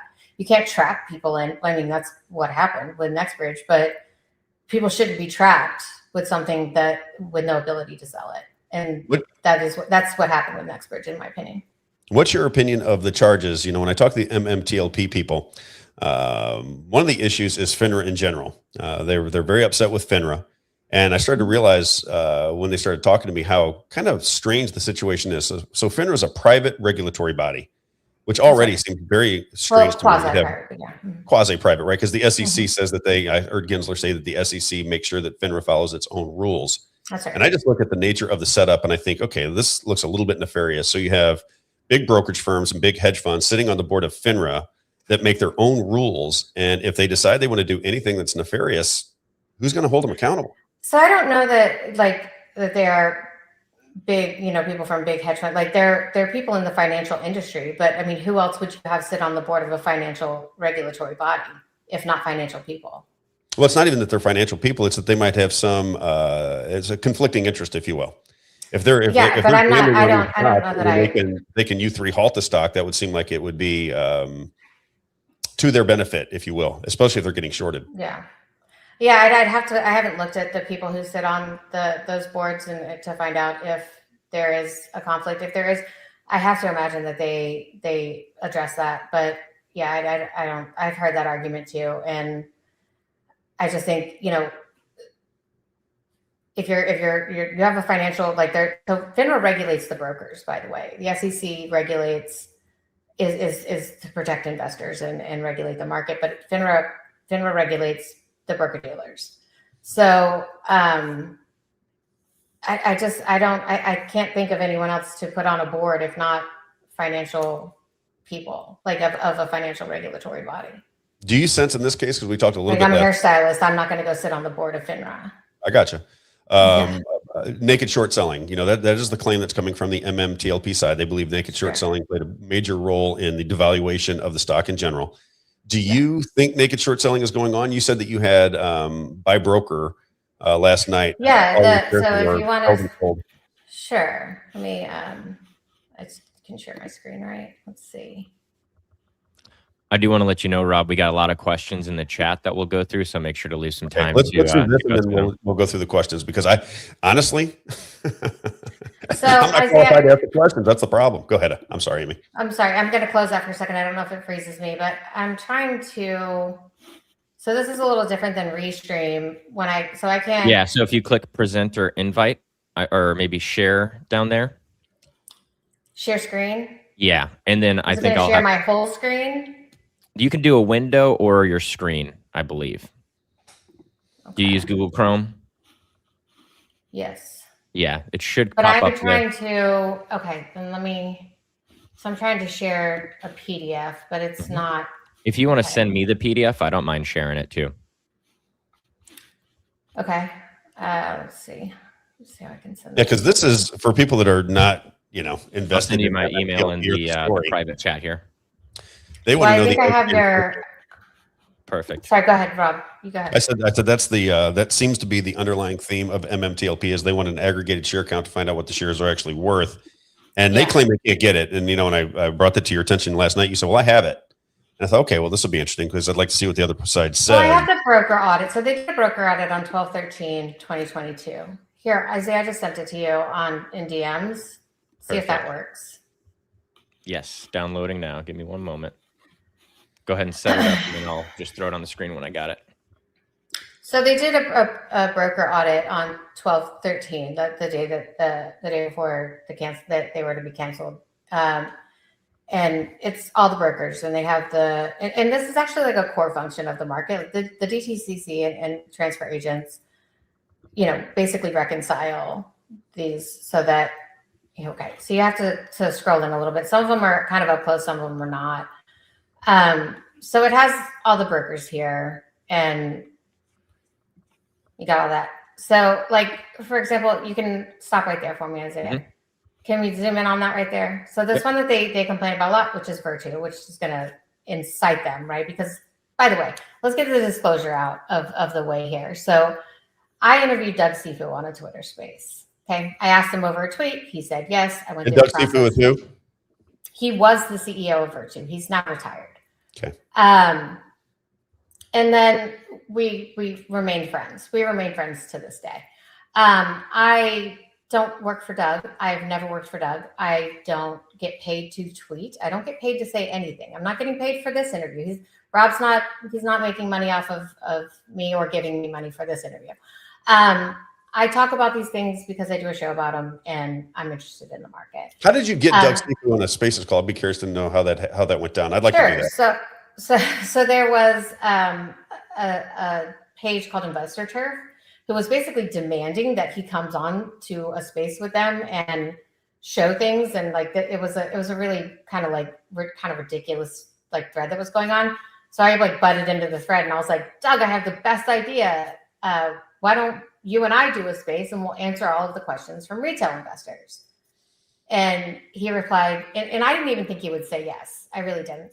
And he was like, sure, let's set it up. Here's my IR guy. Talk to him, and then we'll get it set up. And that was how it happened.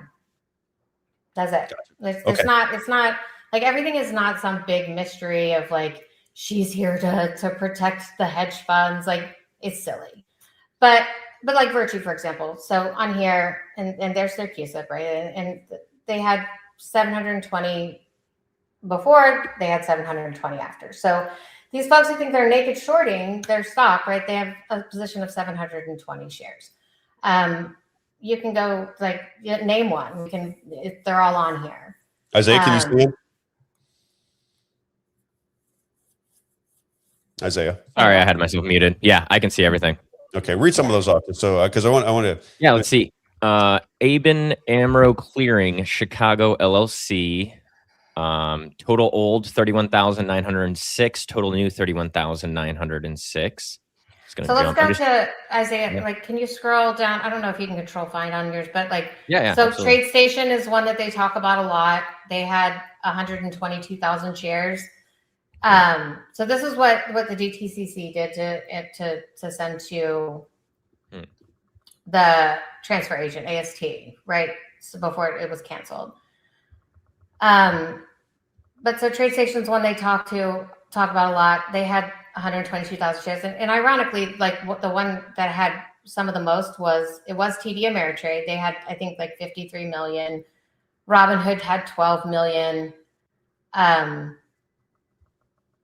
don't remember which page TradeStation is on. I'm sorry. I should have highlighted this for you, Isaiah, because it's a lot of brokers on here. But and you said that this comes out pretty much to the total that was given out publicly, right? So this the total, if you go down, it's actually less. So like if there was any naked shorts, it would be found here. So right here we've got the total number of shares. It's actually less than the amount of shares that were allocated. And I think there was some disclosure from the company about 53,000 shares and some other things that also were canceled in the spin out and stuff like that. So they have a share total right there it's 5 pages of brokers. It's 163,258,152. So if there were naked shorts out, it would be there in the total. Like I don't really know what else to say about that. And if anybody by wants the way, to naked shorting it was banned in 2008, right? In the housing crisis. Like there was total kibosh on it. So what they think is naked shorting, or what they claim about, is that, so market makers have an exemption in Reg Show. It's the bona fide market maker exemption, because they are liquidity providers, right? So like, say you or I wanted to buy some obscure stock that only, and I don't know if this is, slow me down if this is going over, but it only trades, 1,000 shares a day, right? It's pretty illiquid. And somebody goes on their brokerage and they want to buy 4,000 shares of this, right? But there's not shares available. So a market maker can fulfill that order. And then the only difference is, like, now it's T+1 for settlement.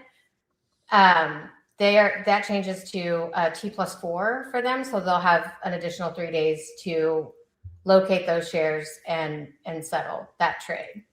Somebody somebody asked Amy, I'm just curious your opinion on this. So Greg Caruso 1894 says, then why in the world would FINRA state there are 2.65 million oversold shares? 2.65 million is also incorrect. I think he's asking a question there at the end. Inaccurate. Right. So because when they go through the brokers, they can see which shares are long and short. So they can give you that number. And, as far as the 2.65, that is also inaccurate. I think that there's talk about overseas, because FINRA only regulates U.S. brokers, right? So if somebody overseas was shorting stock, and like, even when you're overseas doing that, you still have to go through an American bank, or like that bank goes through the American bank. Like, there's a whole process for doing that. So if there's something that needs to be found over there, then go have at it. But FINRA's calculation by their broker, by looking at the broker audit and stuff like that, is that there was 2.65 million shares that were short. Any other questions? Which is on a total of 163 there's a ton. million. Yeah. With 163 million, I think that's a de minimis amount of short shares. Any other questions on the app? Because I got a couple more. Oh, yeah. questions. There's tons. Let me know whenever you're ready. We can go through probably 50 questions. Go ahead, Isaiah. Do it. So the first one I saw that came up when we started was, and I think you gave kind of a good answer, but maybe just a succinct answer for everyone. Why do you care so much about MMTLP as a non-shareholder? You kind of covered that, but maybe just a succinct answer for that. Somebody says your interest makes no sense. Yeah, I guess they're curious why you're interested. Oh, we can't hear you now. What the heck? I know, it's so random. It's not her. I think every time she's gonna have to go out and get back in. Yeah. Is that happening because something we're doing? No. That's impossible. Because you're my only producer. I can't do anything with you, Isaiah. If you leave me, I got no plan B. That's it. Right. It's just you and I. I'll sing the whole song if people want me to. Yeah, there's nothing we can do to control her computer. It's only Israel can do that. Well, now, how do you see it, Isaiah? Is it a confusing story to you? Well, yeah, because it's finance. I don't really, understand. That's not my. That's why I like to break things down to I where can make money for companies, not necessarily organize it, right?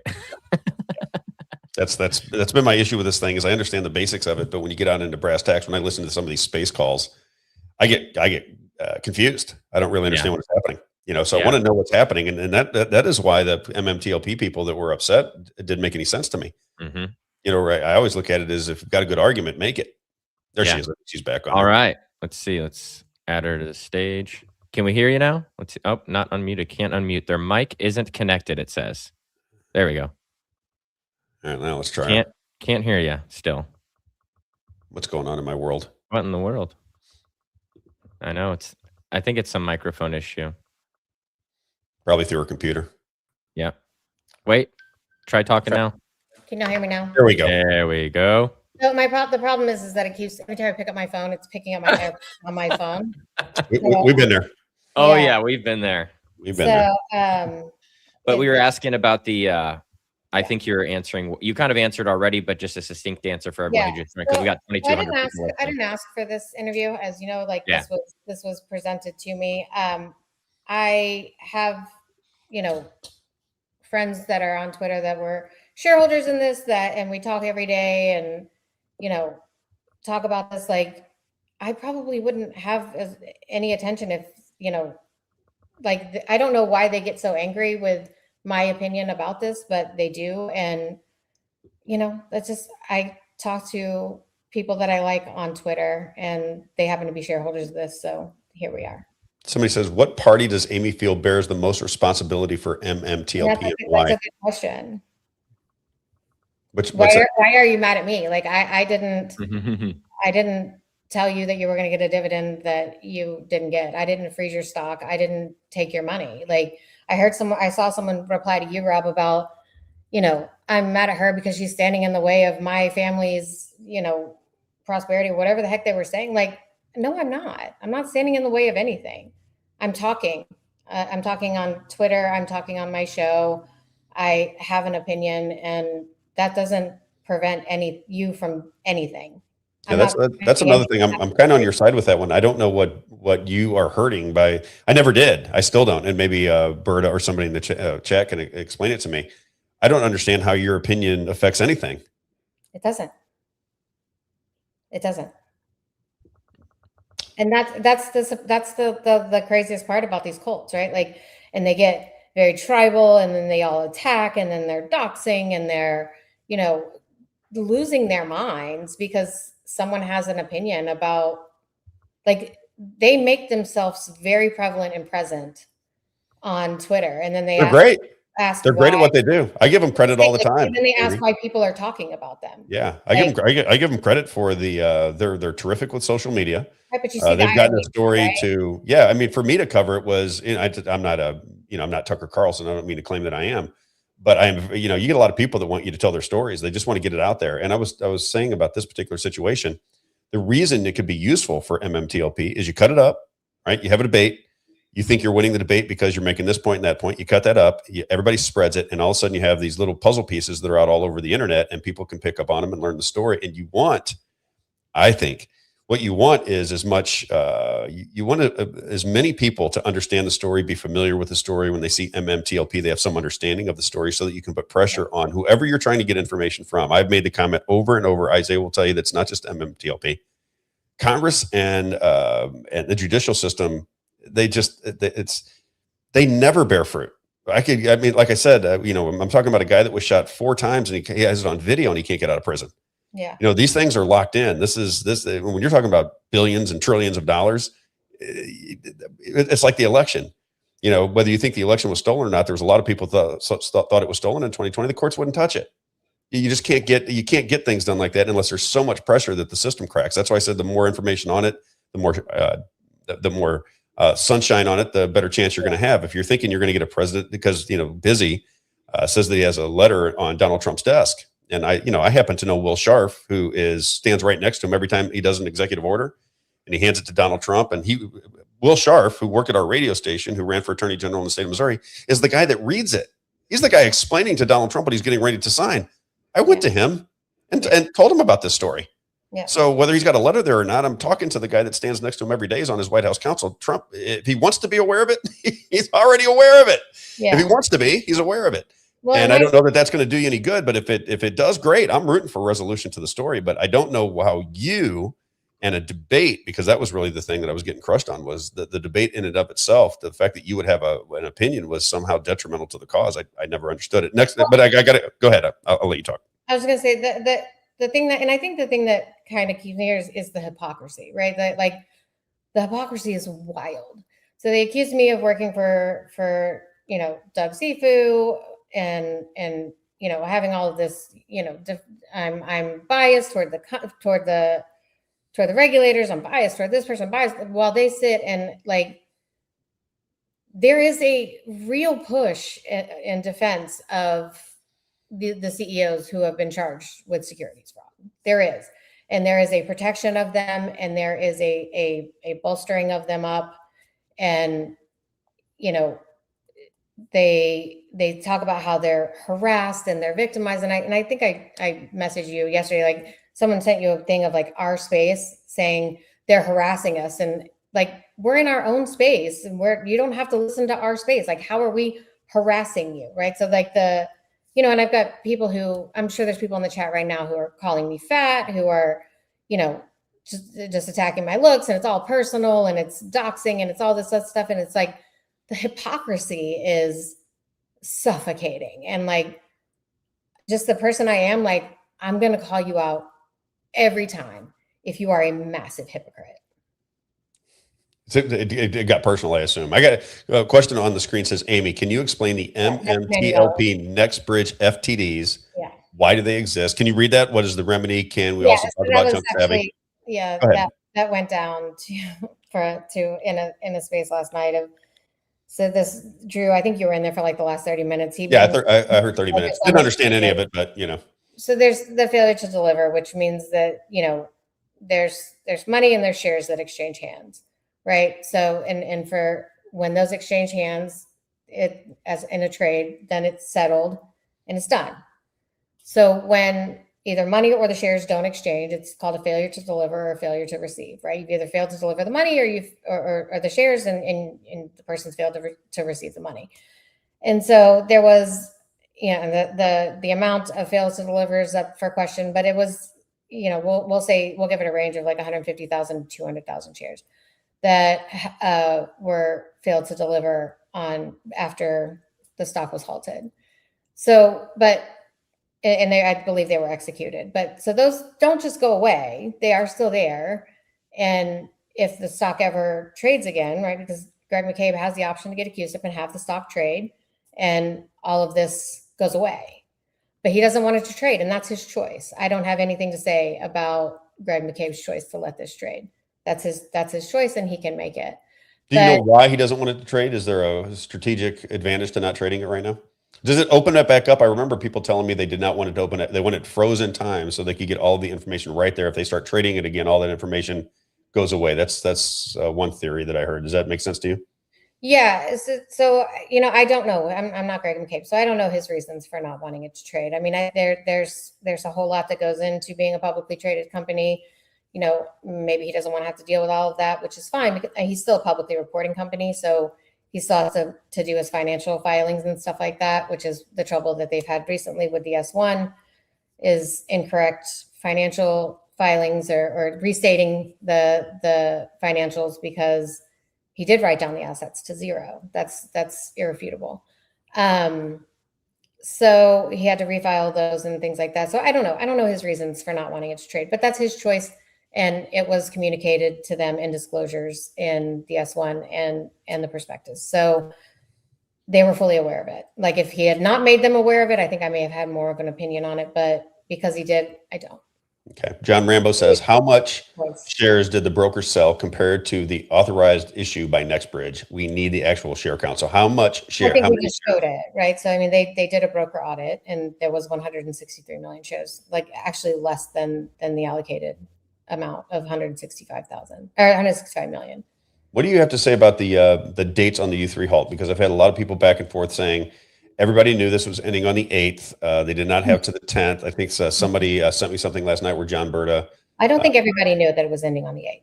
I think there was, and this is where I will say that I think FINRA made mistakes, right? Because this S1 was confusing. And in my opinion, it was by design. But so how a dividend works, right, is that there's a record date, there's a distribution date, and there's a pay date. And there was so much confusion, and I can pull up if you like. Let me pull up the thing here. Sorry if that pauses me. Paused you a little bit. Yeah, just a second.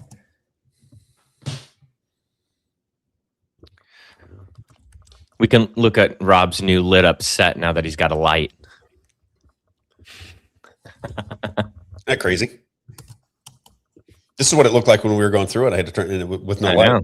Well, I can see outside the dark clouds. There's a storm coming, and it's hitting you up there first. Oh, great. Should be coming through about right now. So if you hear some lightning. Isaiah, I'll be riding the storm out. Riding the storm out. I want one song every hour. Since I won't play music, I have to sing the songs. One song per hour. Yeah. Every step you take. You got that one earlier. Just You and I. Got that one. Oh, if I could I'll sing. be watching you. We got Doug Berta warming up in the bullpen. Probably 5-10 minutes from now, I'll bring Doug in, or John Bird in. What did I say? Doug. Where'd I get? Oh, Doug Seafood. Was it Doug Seafood? Yeah. Is that where the name got in my head? I don't know how that got in my head. Doug So Berta, that's funny. there was a press release. I just shared that with you, Isaiah. So there was 2 press releases, and this is what they talk about with the thing, right? So there's 2 press releases, and there was one on the 6th and one on the 7th about the way that they were. Does that pause me if I click over to it? No, we can see you. Okay. So here's the part, right? Madam Material shareholders with settled positions as of 12/12, record date will receive 1 share of an expert hydrocarbons, and right there, hold on. For every 1 share of MMTLP held on the pay date of 12/14/2022. Purchases of MMTLP executed after 12/8 will not receive the distribution. Will not be quoted X, no X dividend date. MMTLP shares will be canceled effective 12/13/2022. So there was a change in this part right here on the 8th. I can pull it up or I can just tell you. They said that the shares will be deleted 12/13/2022 here. So, but the bigger issue is this 12/8 date and will not receive the distribution, will not be quoted X. So how a dividend works is that, are you guys there? Yeah, we're listening. Oh, I only see me. So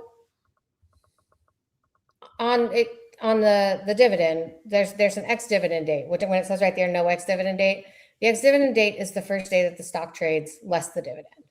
So when you have a dividend paying stock, whatever the dividend is, the stock adjusts by that amount.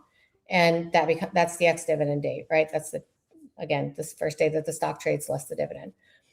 So when you have a preferred A share that is being extracted for the common share of an expert hydrocarbons, that is the economic value of that share. That and no one after the 8th was going to get that distribution. So that makes the 9th the X dividend date, that they said there's no X dividend date, but it is, because that value was extracted on the 8th. So the 9th would be the first day that the stock is trading less the dividend. And that made the share worthless. When you extract MMTLP from it, when you extract the preferred A, that share becomes worthless. So in what FINRA's eyes, right? And then you have the stock, the 9th and the 12th, right? That they keep saying are supposed to be trading days. That at that time it was T+2 for settlement. So they needed those 2 days for those shares to trade or to settle. So that's the settlement issue. Like that they were well within their right to do that. But I think for me the more pressing part is that you extracted the value of the shares on the 8th, which means you were expecting people to buy something that was worthless on the 9th. Like, how do you expect them to buy something that is worthless? And for FINRA, I think they're looking at it and saying, these people are holding the stock and they have read all of this information that we all have, the 424B4 and the S1. They understand what's happening, or I think that it's reasonable for them to think that these are informed investors who can manage their own brokerages since they have self-managed brokerages, and that they should understand what they're reading. But at the same time, I get that I don't understand everything. I'm not a market expert. So it was confusing. That whole line there was confusing. The 12/8 day, the 12/12, the 12/14 day, no X dividend. Like, it was a lot of information, and it was, I can understand how people would be confused. But I also think that from FINRA's standpoint, it's reasonable for them to think that people understand the things that they're investing in. And that's just my opinion. Maybe other people don't feel that way and they feel like they should have been held hand through this, but I don't. That's just my opinion. And that was their big argument, right? Because they believed that they didn't have the final 2 days to settle. And that caused all the problem, because then on the 9th, there's nothing. Yeah. And I think they have to, how could they in good conscience sell something that was worthless? Because the value of that was extracted on the 8th. Anyone who bought after the 8th would not get the distribution. So what you were buying on the 9th and the 12th, it was nothing. And you think that is confusing a little bit, though, right? Because I think that's, I do. That's kind of been my argument a little bit is, I guess I can say that I can see retail traders are having trouble figuring out what's going on here. And that seems a little, Yeah, I won't completely discount it. I can see how that would be confusing for a lot of people. Yes. One more question. But I think a lot of people also weren't confused by that because they all sold on the 8th. That's why the stock dropped from $8 to $2, because people did understand it, and those people sold their shares. And I think you had John Barter saying that you had to buy by the 8th. It was everywhere, but I just don't think that people fully understood what it meant. And the no ex dividend date and that stuff like that, that I can see how that would be confusing. And yeah, if you want to talk about TradeStation, we can. Yeah, one more. That whole TradeStation thing is, they did not admit to an overage. What TradeStation admitted to is. Let me read this real fast, Amy, because a lot of people just listen. It says, at the Robb Carter Show, why would TradeStation inform customers they are unable to deliver to the transfer agent? Why would they do that if there wasn't an issue? There is an issue. The issue is that it's not DTC eligible. So people who, when you can, shorting stocks, just normal shorting stocks is. Hey, sorry to interrupt you guys. I got a tornado warning. I'll be right back. Okay. Okay. That's why we're in such trouble with our lighting and everything, is we got a big storm coming in. So, but just to go, I can go on my brokerage and short a stock, right? If I can find a borrow, right? Again, when I go onto my brokerage, I say I want 1,000 shares of whatever and put the order in. If they have it available to me, then I will be able to put that trade on. So there's a lending program. All the brokerages have a lending program. And if you choose to lend your shares out, I personally lend my shares out on a bunch of stocks because I get paid interest when my shares get loaned out. So it's just another form of passive income. So because for me, the way I invest is that my money should always be making money. So I'll sell options around it. I lend them out so that I can collect interest, whatever it is. So that's an option.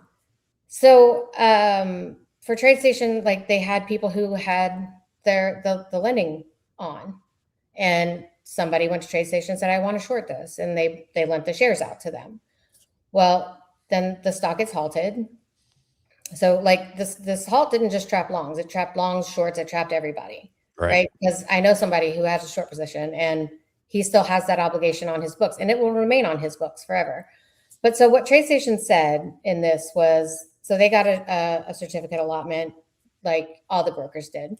And what happened is, so what I think a lot of people don't understand is that ownership of shares follows the shares, right? So I can buy the shares, they can get lent out to someone, and then the ownership is going to follow them, right? Not the beneficial ownership, but the tracking of the share is going to follow the share. It doesn't stay with me. So what happened was somebody sued TradeStation or tried to sue TradeStation and say that they don't have their certificate, or they can't transfer their certificates to AST. And that's correct, because that person's shares were loaned out and then the stock was halted. And currently those shares are owned, or not beneficially owned, but owned by the person who was in possession of them at the time of the halt, which would have been the short seller, right? So when you are wanting to transfer your shares to AST and the aftermath of all of this, you have to do what's called a transfer of ownership to transfer them to AST. And what TradeStation said is, we can't do a transfer of ownership because they're beneficially owned by the person who bought them, but they're currently with the short seller over here. So we can't give certificated shares from this person as a transfer of ownership for this person and send that to AST, because they can't, right now there's no option for the short, the way that a short seller closes is that they buy the stock back in the market and return the shares back to the broker. So right now there's no way, there's no way for the short seller, who's now currently short in expert hydrocarbons, because that's all really that happened. Any short that was in MMTLP is now currently short in expert hydrocarbons. And yes, they can do that. But so what happened is that they can't fulfill a transfer of ownership because the shares are on the person who sold them short, they have an obligation on their books to fulfill that if it ever starts trading again. And the broker has the liability on their books because they lent them out. So those two things, they can't reconcile because the shares don't trade. And therefore they're saying, we can't give you certificated shares on shares that are loaned out to somebody else. And that's really all that happened. They did not admit to an overage. They admitted that the shares were on loan and that they cannot recall those shares. And they can't because the stock doesn't trade. But one more thing I really wanted to, well, I don't know if you have time for it, but go ahead, because I got to wait for Isaiah. Isaiah might be fighting a tornado. I'm back. Oh, there he is. Okay. Well, go ahead. Let you finish. We got 3 minutes. Adam was saying, yeah, she's responding. This is what she was saying, right? The record date was the 12th, and you need to be on record by the 12th. Only way to do that was to buy on the 8th because it was T+2, which is what I was saying.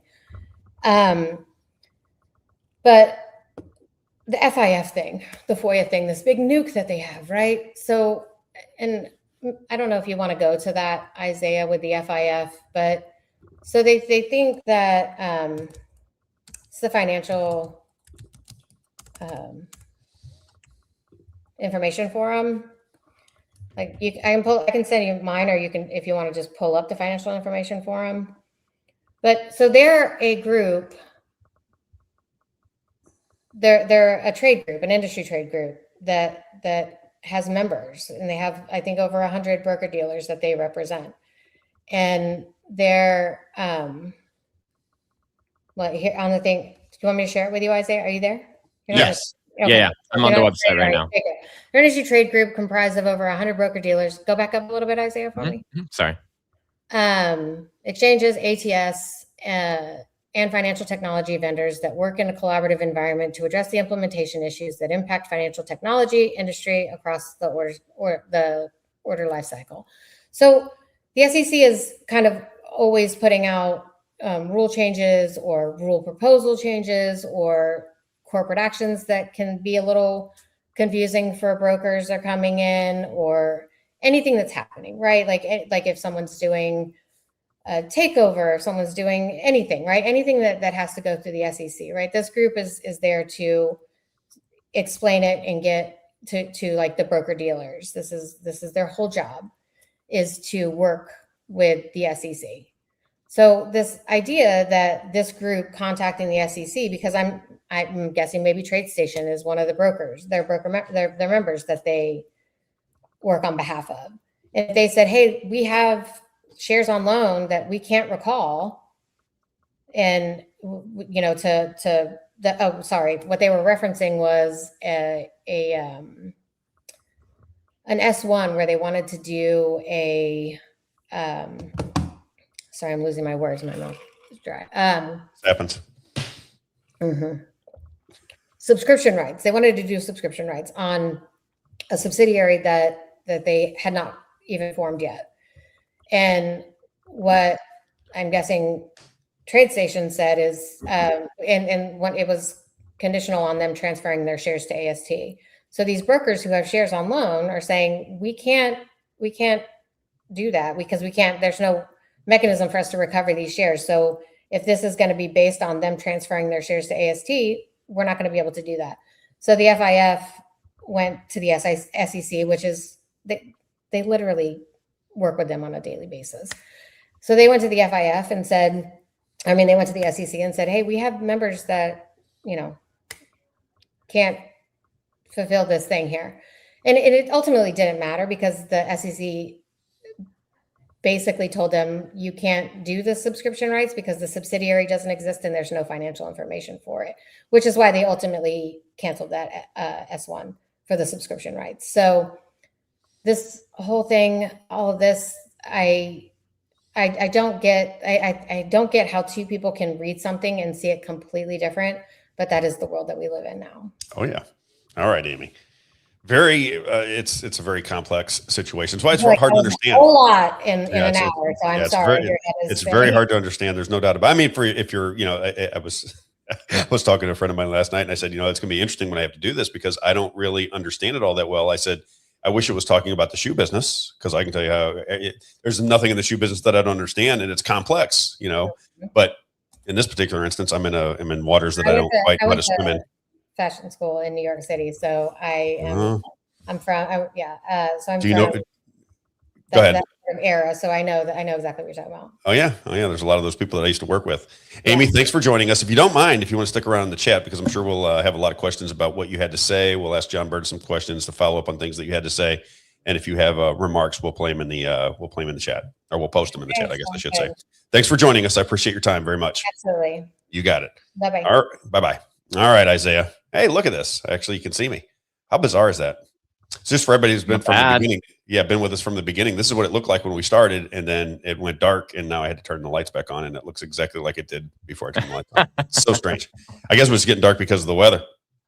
Maybe that's what was happening. Did John jump in yet? Not yet. Let's do some advertisers. All right, let's do advertising. I see him getting ready to just dropped in.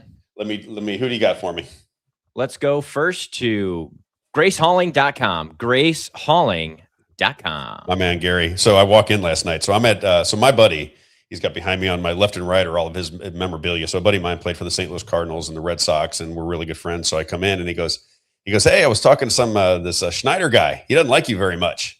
And I said, what? Gary Schneider? He goes, yeah. He goes, I was talking to him the other day, and he goes, he's not a big fan of yours. He thinks that you're talking too negatively about Trump. I go, get out of here. He was talking about Gary Schneider. So anyway, quick story is Gary Schneider used to work for, Gary Schneider is gracehauling.com. So my buddy who played professional baseball, his father was a bigwig at another a BFI, which is a trash pickup company here in town. So Gary Schneider, who advertises with me, worked for his father way back in, I guess, 70s and 80s. But anyway, gracehauling.com, gracehauling.com. Outstanding customer service, competitive pricing. If you're a commercial business, 2, 4, 6, and 8-yard dumpsters. You'll see Grace Hauling trash cans and trucks all over town. I mean, this is just an absolutely fabulous business. I'm so proud to be a part of it. Gary and Karen Schneider. I said, what do you want me to say about your business? And he said, Rob, just tell everybody, but for the grace of God, I would not have such a thriving business.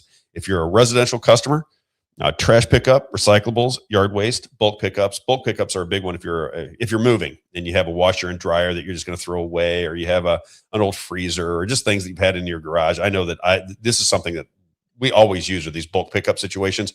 Yeah. Grace Hauling, baby. gracehauling.com, gracehauling.com, gracehauling.com. Big in politics around the state of Missouri, definitely in St. Charles County. A terrific family, terrific people, and a wonderful business. I've not heard one negative word about any of my advertisers. Not one. And people want to get up to your advertisers, right? They want to complain about your advertisers because they want to throw that shade on you. I've not had one negative word about my advertisers, and not one negative word about Gary Schneider or gracehauling.com. Again, whether you're commercial or residential, commercial 2, 4, 6, and 8-yard dumpsters. Business been around since 1998. If you're a residential customer, all things rubbish, all things trash, gracehauling.com. Gracehauling.com. One more time for the people in back. Gracehauling.com. Valvoline Express Care. Right on time. My man, Tony Clark. I'll be talking to him today. I said, let's talk to I want to talk to him yesterday at a family event going on. I said, let's just do it on Monday. Valvoline Express Care. 15 minutes from Bay to on your way. As you see their locations on the screen there. Warrenton, Cape Girardeau, St. Peter's Parkway, Mid-Rivers Mall Drive, Troy, Illinois, and Lemay Ferry Road. He said, Rob, when I was in this business before I started to own my own operation here, what I recognized is the two biggest complaints when people came to get oil changes. Number one, too slow. They want to get it done. They want to get it fast. They want to get on their way. He said, and number two was the overselling, the overzealous, the pressure that people would put on you when you come in to get your oil change. You don't want everything wrong with your car and people trying to drive you crazy to throw tack on sales. He said, so we don't do that. He goes, we do. We'll show you if your air filter needs to be changed and you can make a decision, but there's absolutely no pressure. My guys know that there is no pressure involved. Quick, easy, efficient oil changes, 15 minutes from Bay to on your way. No appointments, no sales pressure, all Valvoline branded products. If you want to check out, they could have coupons up there at any given time. Valvoline-expresscare.com. Valvoline-expresscare.com. As I say to everybody, if I don't see that sticker in your window, we can't be friends. Warrenton, Cape Girardeau, St. Peter's Parkway, Mid-Rivers Mall Drive, Troy, Illinois, and Lemay Ferry Road. Valvoline Express Care. All right. Very fitting advertisement today. Rick Babbitt. Next, we're talking money. I wonder if Rick is in listening today. I know he's had a lot of appointments waiting lately. Rick Babbitt, he's your caringadvisor.com. All I can say is he's done wonders with my money. That's all I can tell you. He has done an absolutely fabulous job. Since we turned our money over to Rick Bavitz, it has grown exponentially and it grew very quickly. 314-671-0525. Biblical Principles with Your Money. He's a political savant. If you talk to him, he can go for hours about any particular topic. He knows the history. He knows the currencies. He knows exactly what's going on in our country. And I would say if you have a financial advisor who's your buddy who lives across the street and you're nearing retirement and you're thinking, I don't know, I want to make sure I get a very wise opinion, Rick Bavitz is the guy. Once you talk to him, you're going to realize that anything finance, he's got an opinion on, and it goes back through history, currency, you name it. He knows exactly how the game works. Rick Bavitz, 314-671-0525, 314-671-0525. Again, Biblical Principles with Your Money, yourcaringadvisor.com. As he likes to say, Rob, the reality is that investors are dying to have a new experience. The dominance of big brokerage firms and wirehouses has given even above average investors the impression that there is no alternative, that their choices are limited, and that switching to another advisor or firm would make much difference in the outcome. Carrington Financial offers investors the alternative approach they have been seeking. Rick Bavitz, my man, 314-671-0525. Let me one more time, Isaiah. Mouth got a little dry there. 314-671-0525. Or you can check out their website, Rick Bavitz at yourcaringadvisor.com. All right, let's bring in Mr. Berta. Let's do it.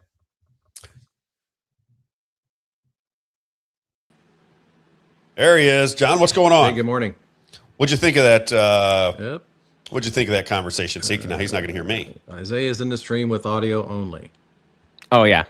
You're good. Can you hear us? Yeah, I can hear you. You're not seeing me? Yep. No, we can see you. We can see you. So what is your take? I can't hear Rob, actually. I can hear you, Isaiah. See, this has to be on our end. Let's have you leave and then join back in, John. Okay. Makes me think it's on our end somehow, some way. There's nothing we can do about it.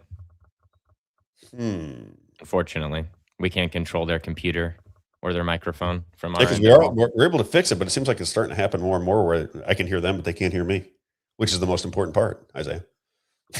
Rob, I can hear Rob now. All right, there he is. All right, John. All right, so what is your take on what Amy had to say? You know, for the last week, there's been all kinds of controversy.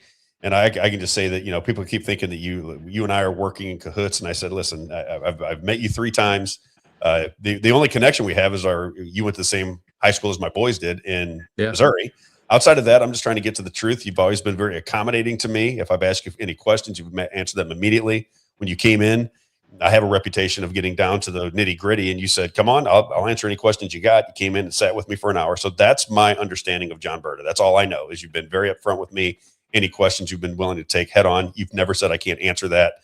So that's why I lean toward what you have to say is because you have not avoided or evaded anything.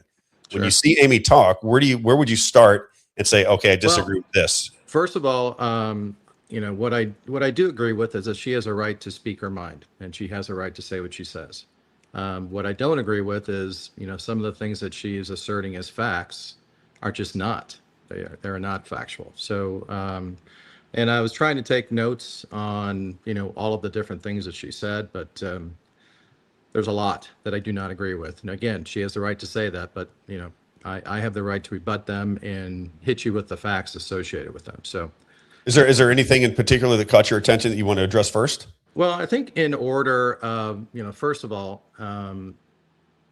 you know, I'd like to really understand her relationship with Virtu because at the end of the day, I actually had a friend inside of Virtu on the day that it was halted, and he was not on the trading desk and I had to do nothing to do with trading. He was in the financial accounting office.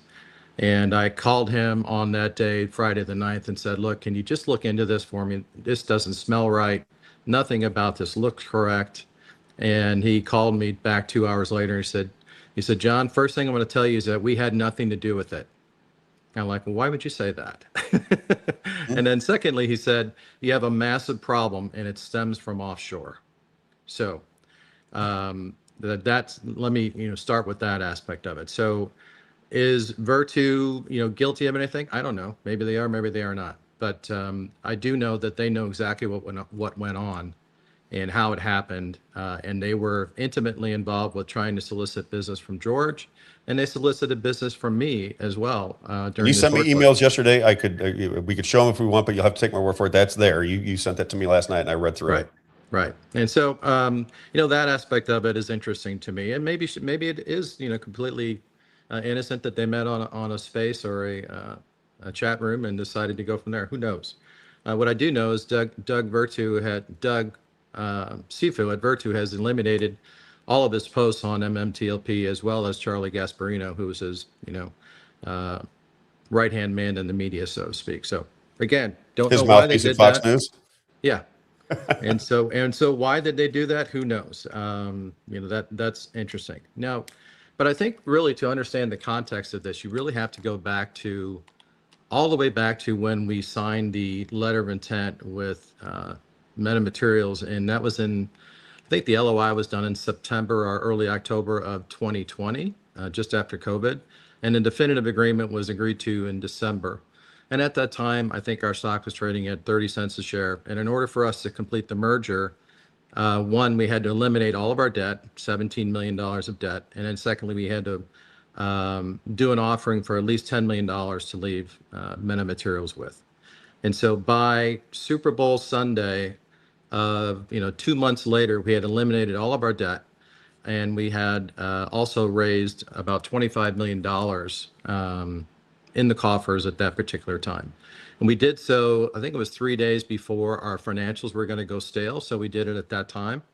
And then lo and behold, the SEC decided to review our proxy. We would have been merged potentially in March of that year had the SEC not reviewed the proxy, which very rarely happens, by the way. So they did that. And through that time period, the stock, traded like crazy. It became, I don't want to say it became included in the meme stock frenzy, but there were certainly a lot of people talking about it on the internet. Atlas was talking about it. I came to find out afterwards when I saw their indictment, but we had never spoken to them, never had contracts with them. I truly believe they were just taking advantage of activity that was going into the market and claiming it for themselves. Were they trading it? Yeah, I think they were. But again, it has no inclination on myself or George or anybody at Torchlight. So, whatever happens in that case, happens in that case. I have no dog in the hunt, and I really don't care. Let's see. Now, if you fast forward to May of that year, 2021, again, the stock was trading very heavily, traded all over the place from highs and lows. And then as soon as we got the proxy done and set a shareholder vote date to approve the merger, it was right about that time that options started trading. And the short position in the stock was up tremendously. And so maybe your audience knows, maybe it doesn't know, but when options start trading, the ability to create synthetics out of thin air goes through the roof. And so, and again, it's a marriage of put and calls, and they create basically a locate to trade against if you're going to short the stock. Mm-hmm. Now, the OCC would not tell us who got the options to trade, but what they did do, and again, we didn't find this out till a year later, is that they actually put out a memo to the Options Clearing Commission market makers that, hey, we know this merger is going to happen. We know you might potentially be in the options pool and be obligated to deliver a Series A preferred share, but don't worry about that. We're not going to make you clear that. We're not going to make you settle that trade. We're going to see if we can get the Series A preferred to trade after the merger happens. Now, why is nobody looking at that? Why is nobody saying, hey, that sounds really fishy to me? And on top of that, what nobody is talking about is that there was no registration statement for the Series A preferred shares. There was no S3, there was no S1 done on it. There was no 3A9 exemption. I posted about that already. So therefore, if the stock starts trading MMTLP, which was the Series A preferred, started to trade 4 months later, under what exemption did the market makers or the broker dealers use to get it to trade in the public system? There were none. And I called that out immediately. I called it out with my attorneys. I called it out with OTC markets. Nobody wanted to do a damn thing about it. And so this is, getting at things on the surface only gives you so much of the story. But once you start digging into all of the things that happen through this process, it becomes really fishy, extremely fishy. Now, she talked about the Series A preferred having a CUSIP. Yeah, that was at the direction of the transfer agent saying that, hey, DTCC does not like you to issue shares in this manner because they have a hard time allocating them to the correct broker dealers. If you get a CUSIP, they can do it electronically. So we did. That's how that was done. Again, was never supposed to trade. In the proxy, it said that this is not going to trade. So just because we had a CUSIP and we delivered it to people's brokerage accounts does not mean it was going to trade. That's a fallacy. So, again, people can talk about that all they want, but that's the truth. And then as far as talking about the spinoff versus a cash sale, what's interesting is that we were working on this agreement since the definitive agreement back in December of the previous year. So because it took 6 months for us to complete the transaction, we had a very short window of time to effectuate a sale of the assets. And maybe you guys know this, maybe you don't, but that's not something that happens overnight. That's a very typical type of situation. So the board voted to do a spin out, and they did so. And then what happened at that point is that people, instead of looking at MMTLP like it was a mistake, they started thinking, okay, well, this is going to be a spin out. Maybe I should take a deeper look at the assets. Now, I'm not saying, whether they bought or sold is completely up to them. That's irrelevant. I don't give a shit if people do that. Mm-hmm. Excuse my language. You cussed earlier, so it should be okay. I opened the door, didn't I? So from that aspect, that's what the board decided to do. And we also have FOIAs from the SEC that they were looking at this in November of 21. Now, what were they looking for? Why would they be looking at it unless they wanted to find out why this was trading to begin with? And George lobbied FINRA. He's got all the emails that said this shouldn't be trading. Ken Rice lobbied FINRA. I lobbied the OTC markets. Again, I had no standing with FINRA because I was not an officer or director after the merger. But truly, the information they were using on OTC markets was information from 10 years prior, where it listed me as the president and our old board of directors. That's not, all that was available on the internet. That's a wrong answer. That's a lie.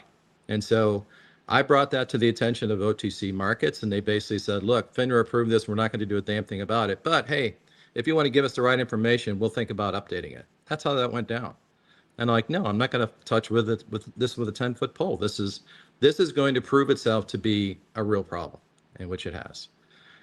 So that I think you have to start with those two things in mind: that the options trading, all of the short shares that were in Torchlight that carried over into the Series A preferred, and as it worked its way through the system and it eventually became MMTLP, and then halted in December of 22. There's a lot of things that go into that. It's not as simple as some would make it out to be. What is the story on the date? Because somebody sent me I think it was a public statement you made maybe on social media that said the trading stops on the 8th, and they were implying that you knew that it was the 8th, and so no, it's not true. So after the information came out that's the way they were going to handle it, we actually submitted it for the trading to stop on the 12th and for the distribution to happen on the 14th, keeping in mind there's 2-day settlement. And FINRA is the one that changed that. And if you look at George's statement under testimony, he talks about that. That's what happened during that time period. So, and again, you look at my tweets on, for example, on the 9th, there's no way that I thought that was going to be halted, because I said, look, these are the last 2 days. It's going to be position close only. It's going to be an ultimate test on, basically diamond hands, who wants to sell for what. And then, 5 minutes later, somebody texts me, hey, it's halted. I'm like, you got to be freaking kidding me. So, this is all, for me, it caught me by surprise. I immediately called George and Ken Rice, and I said, you've got to have a board meeting and not move forward with the spin out, because something is completely amiss. And at that point, Ken Rice said, you are not to talk about this, because I was a consultant for the company. They said, you are not to talk about this, and that, we are going to handle this at the board level. And I just told Ken, I said, I'm resigning. I'm not going to be, shut up on things that I believe went wrong. So that's how that went down. So, yeah. So, and I mean, also, I'm kind of moving all around here, but it's all right. The 3.2 billion barrels of oil equivalent that was in our deck, I am a finance guy.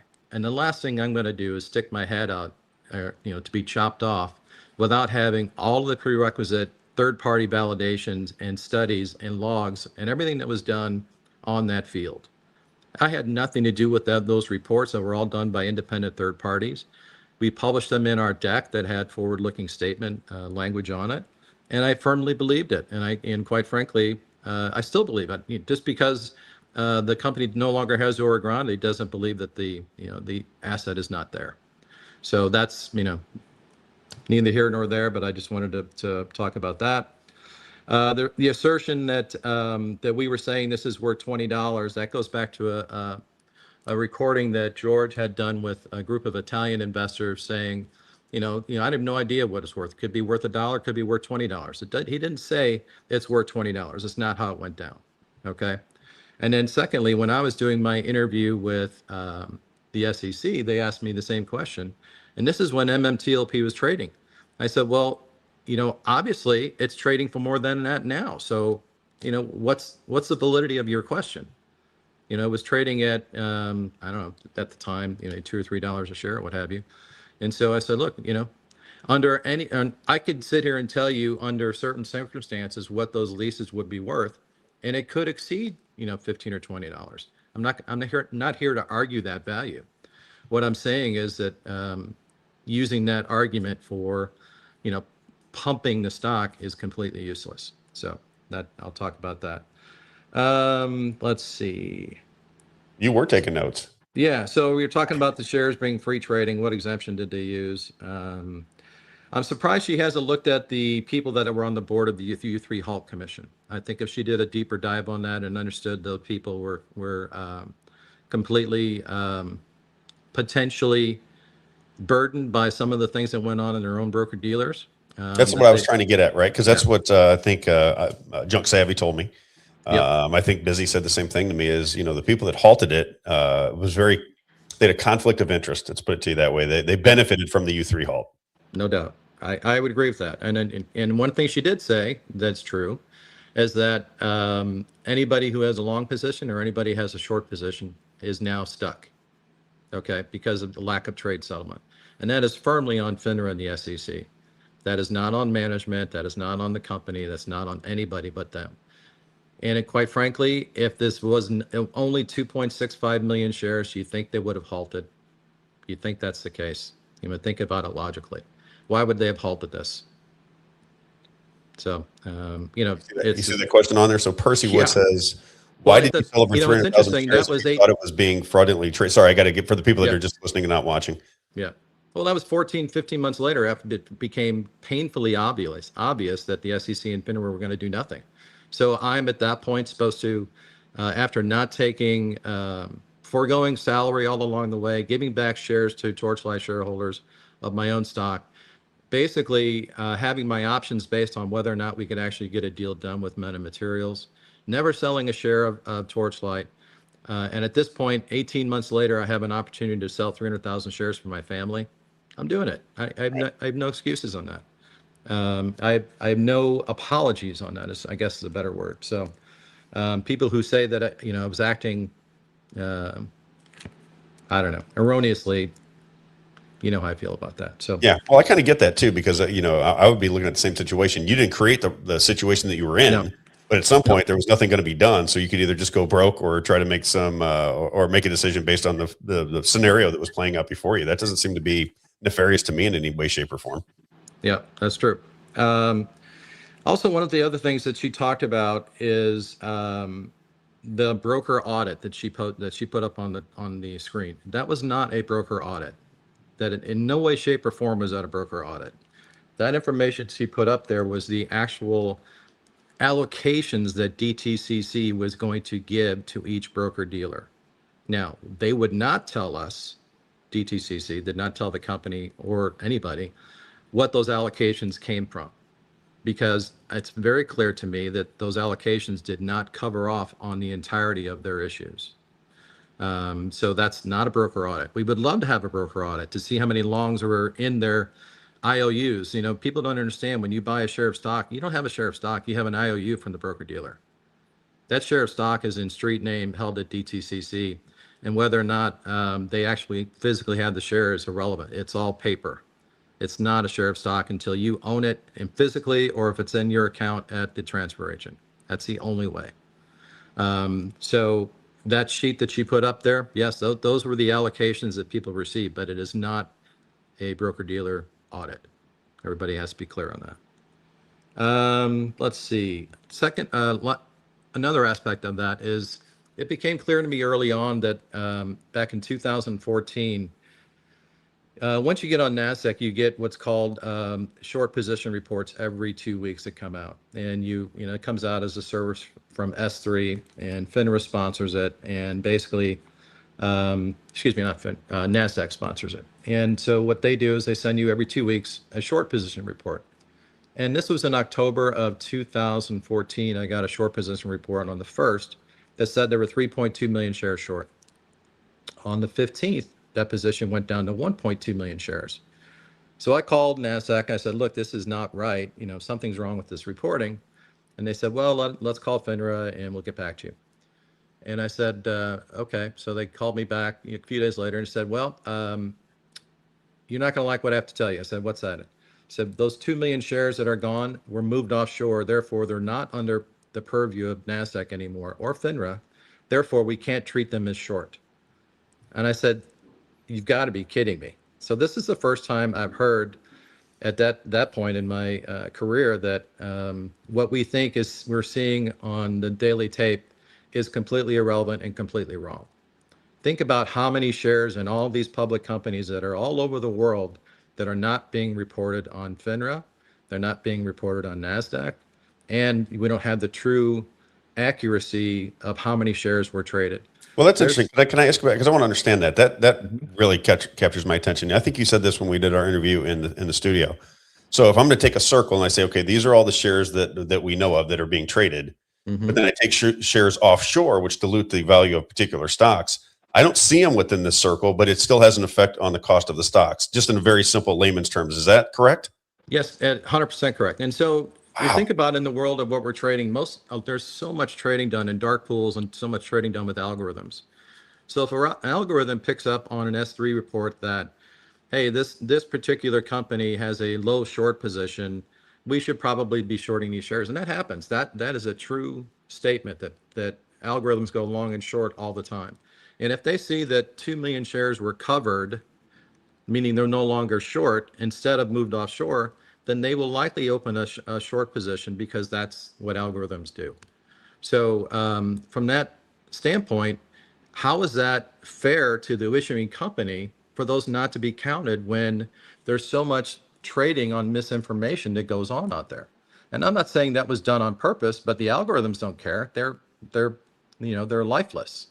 So that's when I found out that at that particular juncture that the market that we see is not the true market. Right.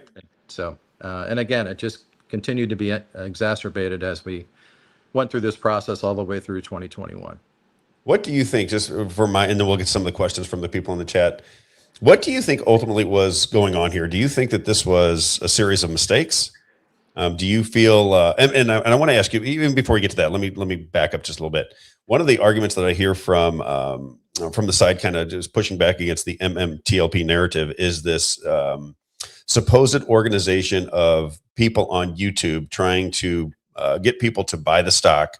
They always talk about this bird lady person who is in, fluorescent colors and this kind of thing. And they, at least from my understanding, and I don't want to put words in their mouth, but it seems to me just through listening to all of this, that they think that you were complicit in this. Like you put these little group of people together to drive people into buying your stock. And that is how you become complicit in basically defrauding and changing the perception of what the company was worth. What do you say to that?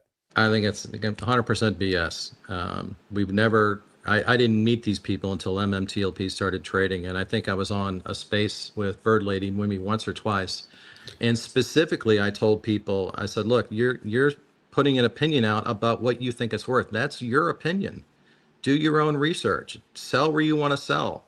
I'm going to do what I'm going to do. You do what you're going to do. That's, and I've always said that, you know, and then they keep pointing to this time. Well, you know, on a specific date, well, I haven't sold any shares. Does that mean the same thing that I'm never going to sell shares? I don't think so. And then they talked about another big one is that, hey, you posted that, you know, in order to buy shares through Fidelity, you got to call into the fixed income desk. I said, yeah, that's because people were asking me what's going on. Do you know anything about this? Some other people texted me, hey, you can buy through the fixed income desk. So I posted that. That doesn't mean go out and run out and buy shares. I said, if you want to buy shares, you can call the fixed income desk. That's what that meant. And so, you know, everything's out of context, and it's, you know, everybody spins what they want to spin for the benefit of themselves. So I am perfectly fine sitting where I'm sitting and perfectly content knowing what I know. What do you think ultimately happened here? Because that was my question that I asked originally. Is very complicated for people that are not in the finance world. If you're not a day trader or you're trading over the counter stocks, even meme stocks, it's just very complicated for the average person to understand it all. In layman's terms, what do you think ultimately happened? Like if you were to say, Rob, I can't necessarily be positive that this happened, but my hunch is this is the way it went down, because you have the market makers coming out of the blue, as I understand it. Then your stock begins to trade. Then nobody wants to do anything about it. You're using old information about you, and then all the events start to take shape, right? You're saying you're saying what you know, and that's being misconstrued, at least from your opinion, all over the place, to where you're now complicit in all kinds of stock fraud, basically. What do you think happened? How did this go down? Was it a series of mistakes? Was it orchestrated in advance? I think it started with Torchlight. I think there was a tremendous short position built up in Torchlight over time. We would have never seen the options trade in Torchlight if there weren't a short position like that. The reported shorts, which is S3, and they've gone on record saying this is not all the shorts.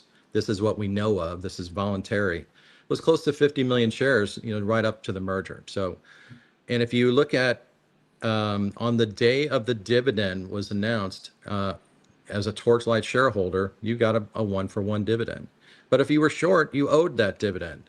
And so if there's 50 million shares short, and all of these options that were, that were being traded at the time, I think we traded like 600 million shares in the last, 2 to 3 weeks. It was insane. Were all those shorts covered? I would argue that it'd be impossible for those shorts to be covered. It just wouldn't happen. So therefore, you owe the dividend.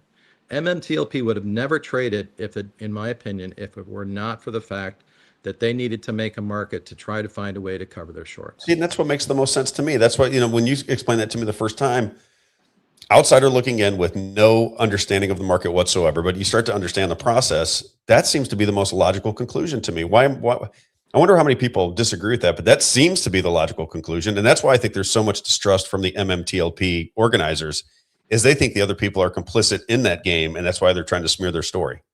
Well, I don't know if Amy is or not. I don't think Amy is, but I think I'm not going to accuse her of anything. She's out there giving opinions. That's her right to do so.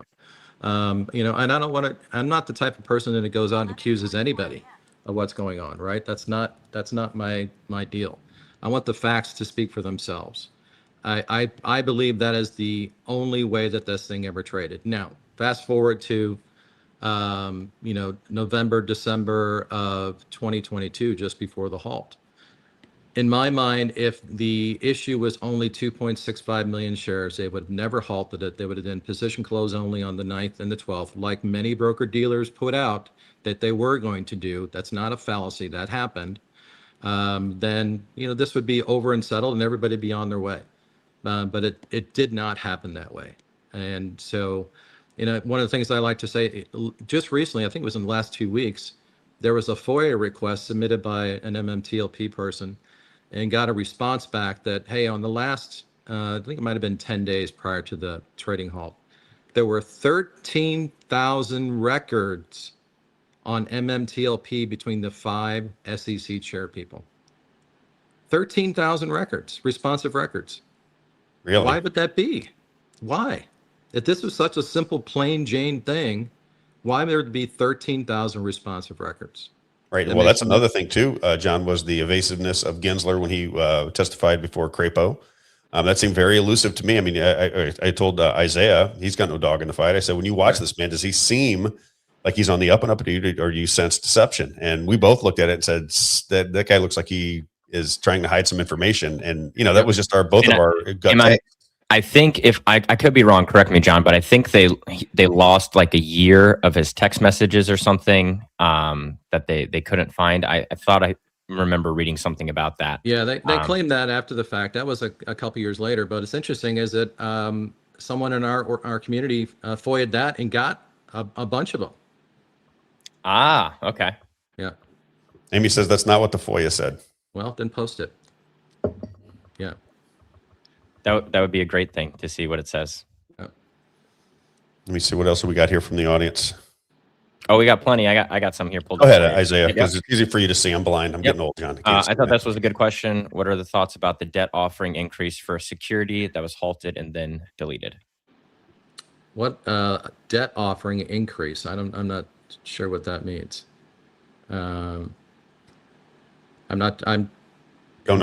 We didn't do a debt offering. That answers that question. That's an easy answer then, right? Platinum says, would it have halted if there was DTC eligibility?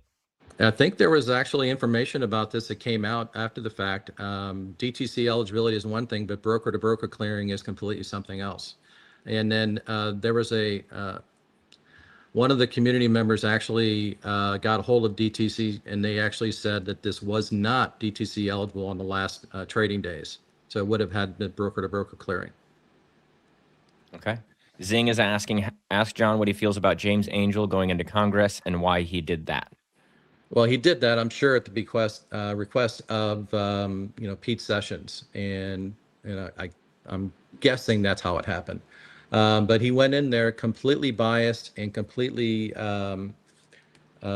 ill-prepared for, basically delivered a speech on market mechanics, which he didn't cover off on anything. And in fact, he is the patent holder on payment for order flow. Why didn't he tell anybody that in Congress? And I think him and his son were paid over $1 million in consulting fees from Congress. I mean, this is crazy.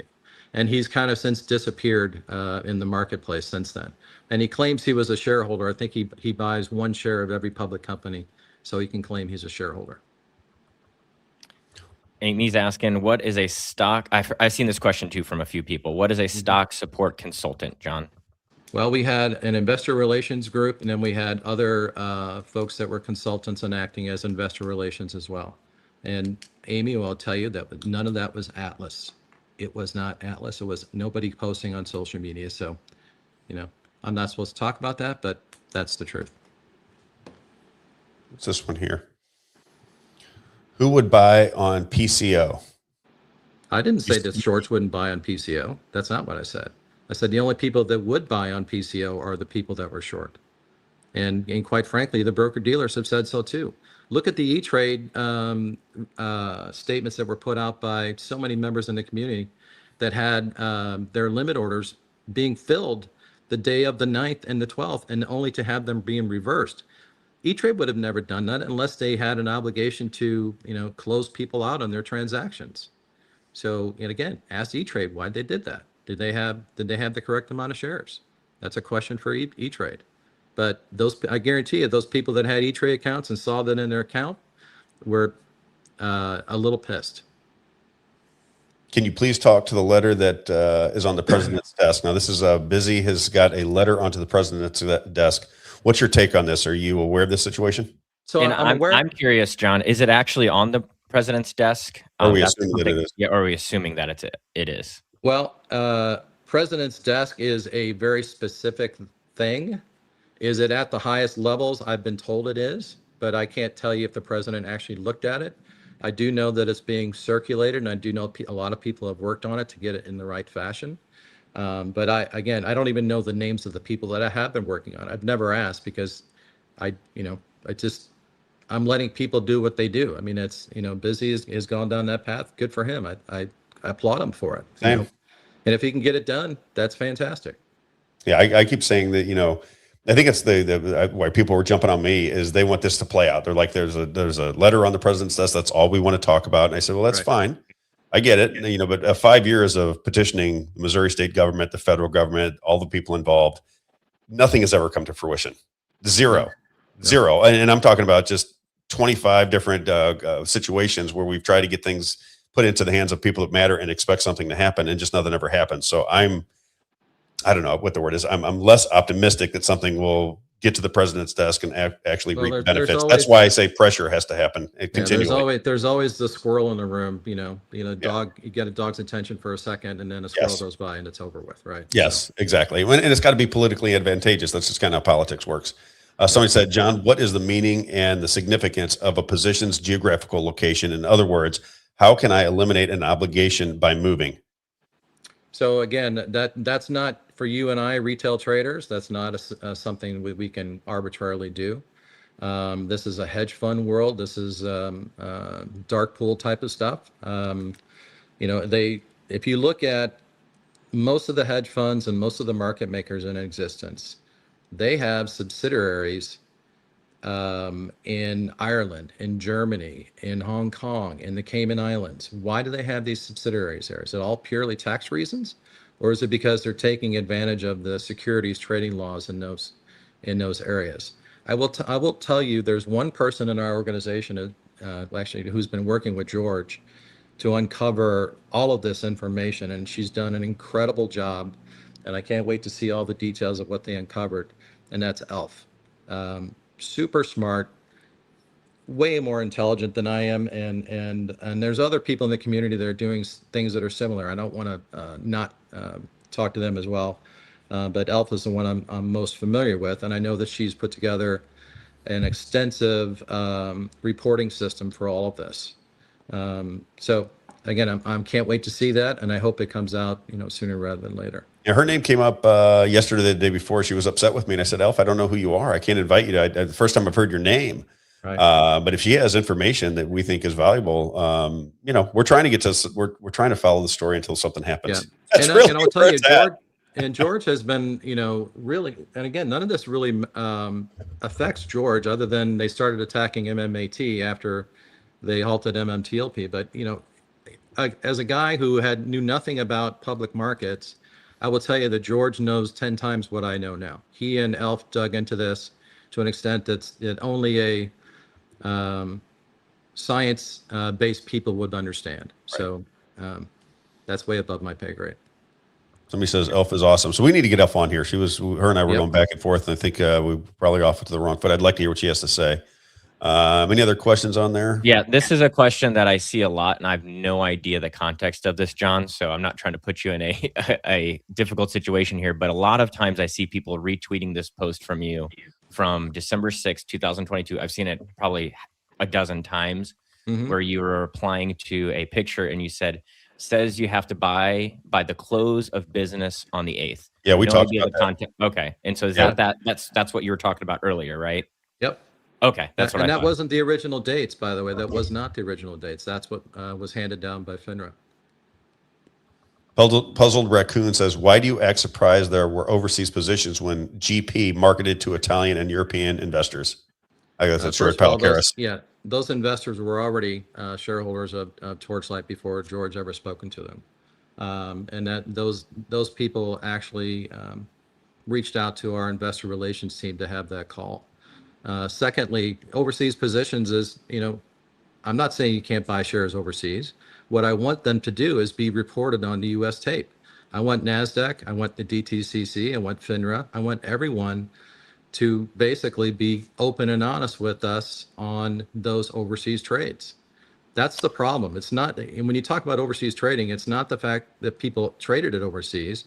It's the fact that they use it in a methodology that doesn't show up back in the States, and that's wrong.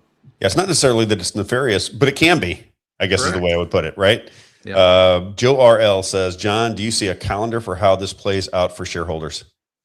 So two things. One, I think if we can get this to the right people and the administration, it may have a chance. I know that he's trying to, certainly this happened to DJT as well, if you look at all the trading there. But I think that if he were to come right out and say, hey, this is a problem with DJT, everybody in Congress or particularly those in the Dem party are going to say, oh my, you're doing this to increase your shareholdings, right? So he can't really talk about that. I don't think it's limited to 10 or 15 stocks. I think it's a massive problem. We happen to be frozen in time, which I agree with something you said earlier. If we were to start to trade today, there's no way that McCabe would allow this to trade, knowing what he knows and knowing what happened. That just wouldn't happen. And is that because all of the way it was explained to me, and again, novice, everything's frozen in time right now. So you can kind of reconstruct the crime if you'd like, because everything was frozen. You start trading again, and then all the numbers start to move and shake, and it could be smeared and lost. Is that basically why he doesn't want to open this up? Yeah. Okay. Amy says they're recorded on the U.S. tape because they have to go through U.S. custodian. That's not true. Not all of them go through that way. Ask Elf to give you the information. She'll educate you. Okay. Let's see here. No fumbling and mumbling from John. Said last day was the 8th and said that on the 6th. That's coming from Bailey. I'm not exactly sure what that means. I think he just answered that though, because he was saying that came down from, that didn't come from you, right, John? That came down to you. Yeah. Somebody says you're not frozen, and that's just an excuse of why you're not trading. We're not at this particular time when they do a halt, and then they knowing that halt that was supposed to be 10 days goes past the time when the transaction occurred on the 14th.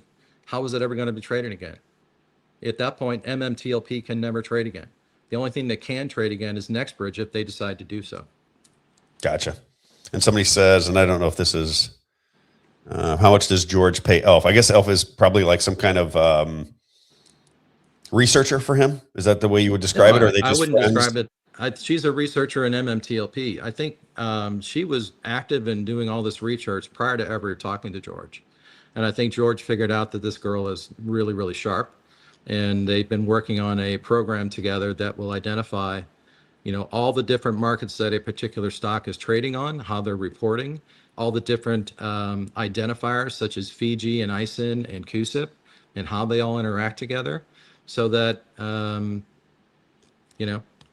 that can be transparent to more people. Gotcha.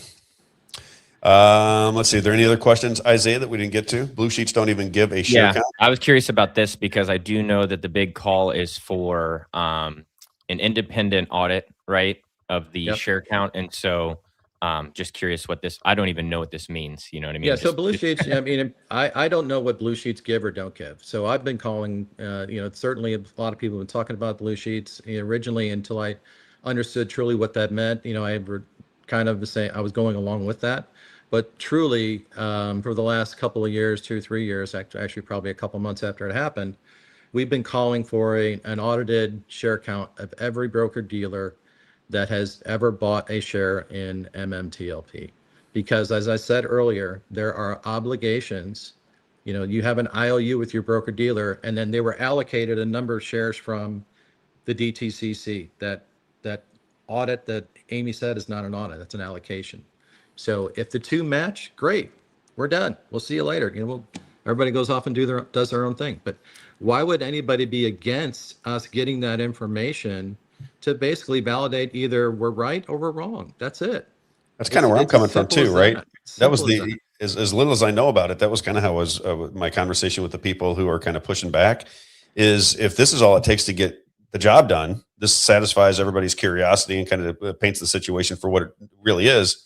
Yep. Why is nobody getting to that? That seems like it'd be relatively easy to do. You go find out what the share count is by each individual broker, and then all of a sudden we know exactly what's going on. But 3.5 years later, we haven't been able to get that information according to what you're saying. Now, Amy said that it was, but you're saying what she gave was not an accurate assessment of what's happening. Correct. Seems easy though, right, Isaiah? If they wanted to get to the bottom of it, this is what goes on. And I don't want you to comment on Missouri politics, but this is what we keep saying with Missouri politics. There's so many things that are easy to get to the bottom of, and you feel like you have to an act of God to get certain simple things done. And it's it's frustrating because you feel like you could resolve situations and move people forward and advance their lives, and you can never get the answers, John. It's just so maddening to me. And I assume that's what you're going through. Any other questions on there, Isaiah? No, it looks like everyone was happy that we were answering questions from both sides. So I'm really glad that we got to do this, and it looks like everyone felt like we at least addressed it in a way that we were fair about it. So I think everyone's happy about that. Amy, why continuing proving your colors? Attacking again. I don't know what that means. Well, it's funny because Zing has actually been the one who's been attacking the most in the chat. I will say that. So Zing's done the most personal attacks. Now it's getting into the personal. John. Yeah. Thank you, my man, for coming on. I appreciate you taking the. I do have a perm. No, I think no. They were saying about to Amy. I have a completely unrelated question. I got to say this though. Both sides, if you're just an impartial observer to the back and forth, they are funny. These people rip each other apart, but they're actually pretty. They're pretty funny with the sarcasm and the attacks. But I'm hoping that we get to a little bit more. I will tell you, I don't buy into the attacks. Me neither. Yeah, I think it deludes everything, right? It deludes all the conversation because I think that these are legit questions that people wanted to have answered, and that's all we ever wanted to do. When we were talking about the debate, John, you and I talked about it last night. You started the show by saying, I think she has the right to talk, and that was our position. Was if somebody is, let's say that somebody is not nefarious, they just have the wrong information, their perceptions are wrong. You want somebody who has the other side of the argument to explain it. Say, listen, here's what you think this, but here's the reality of it. Here's my position on it. And then let the audience determine what's going on. Because right now, we have a huge audience because people are interested in this. And as I was telling the MMTL people, if you want to get to resolution, here is where you have, 500 to 1,000 people. Chop the video up, send it out, get it out there, make your presence heard on social media so more and more people are interested in it. And hopefully at some point there's enough public pressure to get resolutions to this problem. Because I can't think that MMTLP is the only stock issue where people have been hurt. No questions. And I do want to say one last thing, Rob, before we go. Is that, on the 7th, there is a hearing on the Meta Materials bankruptcy case that'll be pretty compelling if it goes the way that we hope it will go, and that's based upon discovery. Anson, Citadel, and Virtu are trying to shield themselves from discovery, and the trustee and the judge. Well, the judge will rule on that here pretty quickly. So that's this Thursday. Keep an eye on that. Yeah. Yep. On the 7th. Yeah. Okay, I'll send you a text. I want to see how that all plays out. Okay. All right, John. Thank you for coming on. Guys. I really appreciate you. Have a great day, okay? All right. Thanks. See you. Take care. All right, Isaiah. I'm in the light. Great. That was good, I thought. Really good. I think that now it's getting where they're back attacking each other again, but that's kind of what I wanted to get at. It might have been better to do it that way, quite honestly. Yeah, something interesting I found that I got to dig into more, and maybe the chat can tell me. I just was looking at just some stuff in the SEC, and I found a testimony on MMTLP from a guy named William Kelly, who's an Army veteran. Do you know who William Kelly is? I do not. That's the guy that shows up at all these protests. He's the guy who was the crazy guy with the crazy beard and the beanie, and he's at the ICE protests. Do you know who I'm talking about? No, how can I not know who that is? Oh, man. You'll know as soon as I pull him up. And so he made commentary on MMTLP? It seems like it. It's Is just it the same William Kelly, though? I mean, he's an Army veteran who's named William Kelly. That's the connection I'm making now. Okay. This is just a written testimony, so I can't confirm that, but that's very interesting that on March 4th, 2025, right here, it says, "My name is William Kelly, a veteran of the U.S. Army, and I've been a victim of what appears to me to be a crime." And it gives this whole testimony about MMTLP, but he got arrested. I don't know if you remember this, but he was arrested because he was interfering with ICE operations and things like that. So I'm trying to find Puzzled Raccoon says he's a pro se litigant. See that? Yeah, taking the case on himself. Let's see here. I'll show you.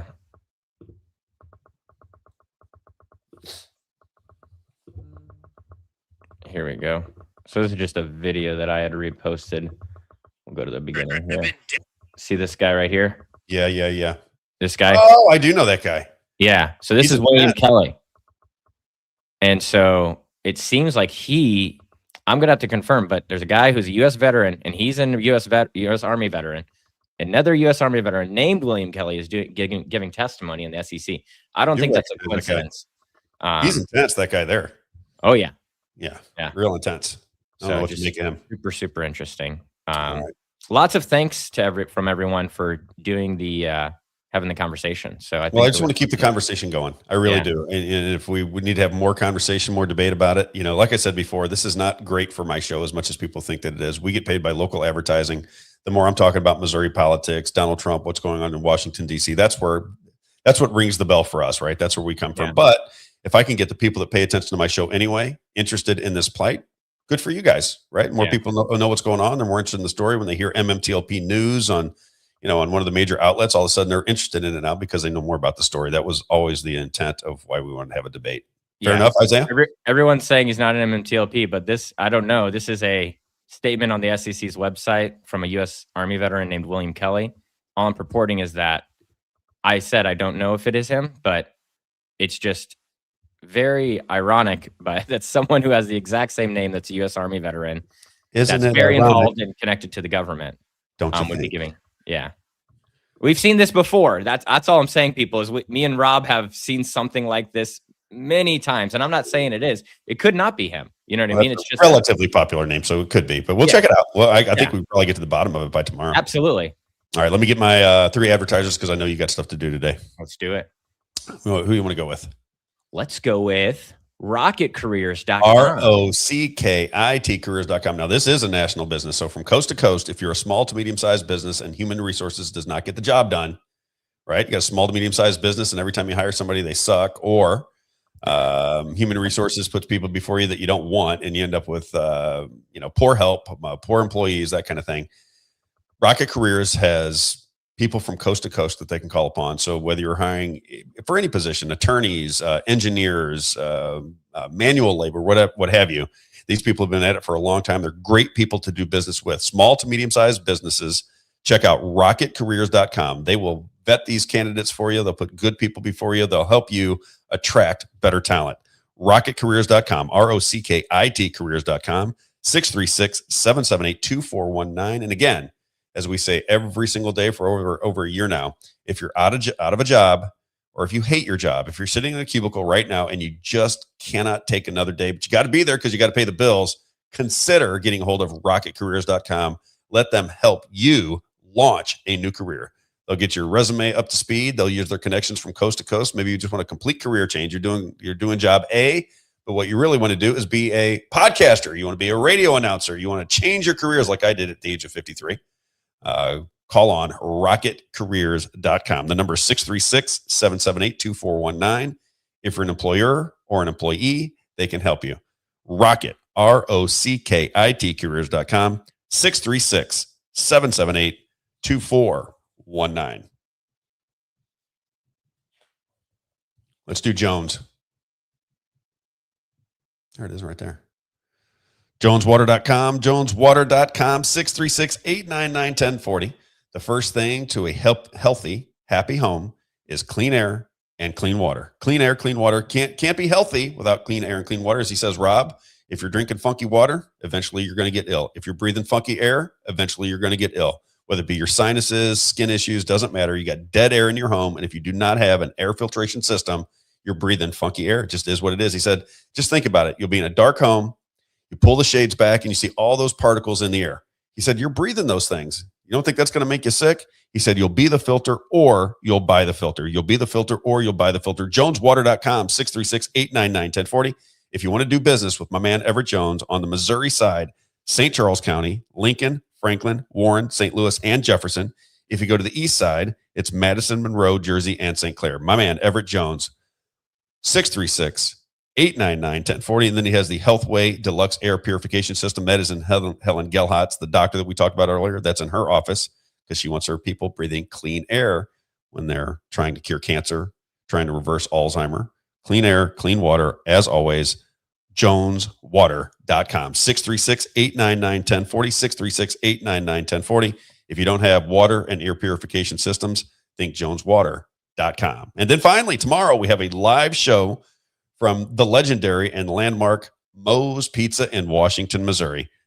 As he likes to say, God owns the place. He just works there. We'll be out there from 9 to noon. Doors open at 8:45. We have a lot to talk about. We're going to talk about the Jeffrey Winehouse case, which took place in Franklin, Missouri. Again, if you're listening in from MMTLP, here's a situation where a guy was shot twice in the forehead, twice in the chest, from point blank range, doing what I do, independent journalism. He went after some very, very powerful people. They knocked on his door one day and said they wanted to talk to him because they thought he was a little crazy because he was saying, hey, listen, you guys are up to no good, and I'm telling everybody about it. I'm getting loud. He ran for sheriff. They didn't like that. They knocked on his door. They said they smelled marijuana. They got a search warrant. They went in. They took his phones and his computers. Then a couple weeks later, they called him and said, hey, meet us at this gas station down the road here. We're going to give your computers and your phones back. They intended to arrest him. He shows up, pulls up in his car.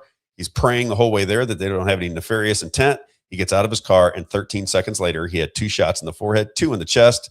He is now in prison for taking a shot at the cop, which clearly did not happen because he was able to video it on a spy watch, and yet he cannot get out of prison in the state of Missouri. It is the most bizarre case that I've ever seen in my entire life. It's just crazy.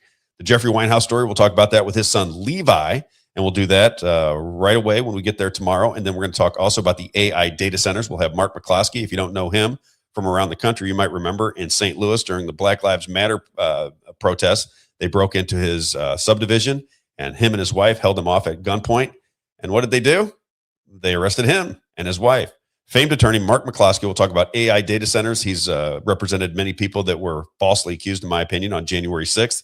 Should be a very interesting conversation. We'll talk about AI data centers and all things Franklin County tomorrow at Moe's Pizza. As he likes to say, God owns the place. He just works there. There they are. Any kind of banquet that you might have going on, whether it be birthday parties, anniversaries, political meetings, or Bible studies, always think Moe's Pizza, that delicious pizza and salad bar, great chicken wings, delicious sandwiches, and the very best ice cream I've ever put my lips upon. There they are. Mike and Brenda Johns, terrific people. Moe's Pizza, a landmark in Washington, Missouri, at the corner of Grand and 5th Street. All right. We did pretty good today. People are going crazy in the chat because I just put out that conspiracy theory about William Kelly. I didn't say that it is him. I'm just saying that it would be ironic. It's just kind of crazy that so I don't know if it is him. We're going to look into it. Don't worry. Are they mad at you? Yeah, they're saying it's the wrong William Kelly. So all right, wrong William Kelly. Don't worry. That's okay. No harm, no foul. My point was that it's just it was ironic that it was the same name. Isn't it ironic? And he was a U.S. Army veteran. That's the coincidence. That's, having the same name is one coincidence, but also being an Army veteran is another coincidence. All right, what else do we got today? Is there anything else I want to get at? Not really. I'm just so bummed that the beginning was so dark because I love that conversation. We'll have it more often. Okay. I am of the belief system that we're not controlling our own destiny in this country. It does not feel like we have justice like we once thought we had. Something doesn't feel right to me. I'm involved in politics. I never felt this way until COVID happened. I started paying attention to COVID. I was very concerned when the CARES Act took shape. If you did not get to hear it earlier, the CARES Act is when the federal government started buying off the states. $2.2 trillion transfer from your pocket to Wall Street. And then the federal government gave out all kinds of money to the states because all their businesses were shut down. No tax revenue was coming in. And in order to fix it, they flooded the states with money, and now the states have to comply with federal wishes, or the federal government withholds money, and they can't run their states anymore. It was very nefarious. I continue to say that was a very nefarious situation, and you see it in Missouri, but you see it around the country. Pay attention to it because something is afoot, and the more we don't pay attention to it, the more trouble I think we're going to ultimately be in, because I think it's getting really dicey. Finally, People's Lobby Missouri. If you want to get involved in Missouri government, you can be from anywhere around the country. We ask for donations. All we are, People's Lobby Missouri brings we bring the argument to the politicians. We are not playing footsie with them. We like many of them. We think they're in a bad system. We think we're getting screwed in the state of Missouri on multiple different issues. So we call these people out. It's a pressure campaign that revolves around marketing. So when we see things like not having live stream in the Senate, we make everybody aware. Nobody in Missouri, I would say 99.9% of Missourians have no idea that they can't watch their government at work. Missouri is one of only 2 states. We bring it to people's attention. We drive it home. We do videos. We do commercials. We'll do everything we need to do to get that information out there. And then when that information is accepted by the people of Missouri, they're going to put so much pressure on the House reps and senators that they eventually start showing live stream of the Senate so we can watch these people work. Because when you watch them work, it ain't good, Isaiah, if you understand what I'm saying. But nothing ever happens because nobody gets to see it. So that's what People's Lobby Missouri does. If you can give us any kind of donation, we love it. I think John Berta has donated. I think he has a monthly stipend coming in for us. And we appreciate that very much. All we are is a lobby for the people of Missouri. That's it. There's big corporate lobbyists. There's nobody looking out for the people. So we do that job ourselves. We make sure that all of the issues that are important to you are front and center. And then we pressure the government to make things happen. We're not looking for a revolution, but we are looking to crack that system because it is not good, Isaiah, not good. Been at it for a long time. It is not good in the state of Missouri. And I got to imagine it's probably that way around the country. If you dig into your government, you're getting ripped off, bent over, and it's not a good situation. That's all I got for you today. Isaiah, any parting words? Like, share, and subscribe if you can. Repost this. I'll be clipping the interviews. So it'll just be one clip that I'm going to post on YouTube and on Rumble. I'll post it on X. Just one long clip of Amy and of John. So we'll have that full clip online. Feel free to take it. We don't care about, we're not here to tell you can't use our show. So clip it, make some clips online, whether it's, for Instagram, X, YouTube, whatever you guys want to do. Feel free to take the content and put it out there. Yeah, that was the original intent. When we started the debate, Isaiah and I were talking about it. I said, this is just good for MMTLP because 99% of our listeners have nothing to do with MMTLP. Nothing. They don't even know what it is, right? Yeah. But the more they hear about it, they get caught up in the story. Now every time you have a press release, now every time they see John Berta or anytime they hear information about it, they know what you're talking about. Frame of reference gets larger, more people invested, and the more pressure you can put on your government, which ultimately is all we want to do. And that's it. We'll see you tomorrow morning at Moe's Pizza at 9 a.m. Have a great day, everybody. Isaiah, I'll talk to you soon. Sounds good. See you guys.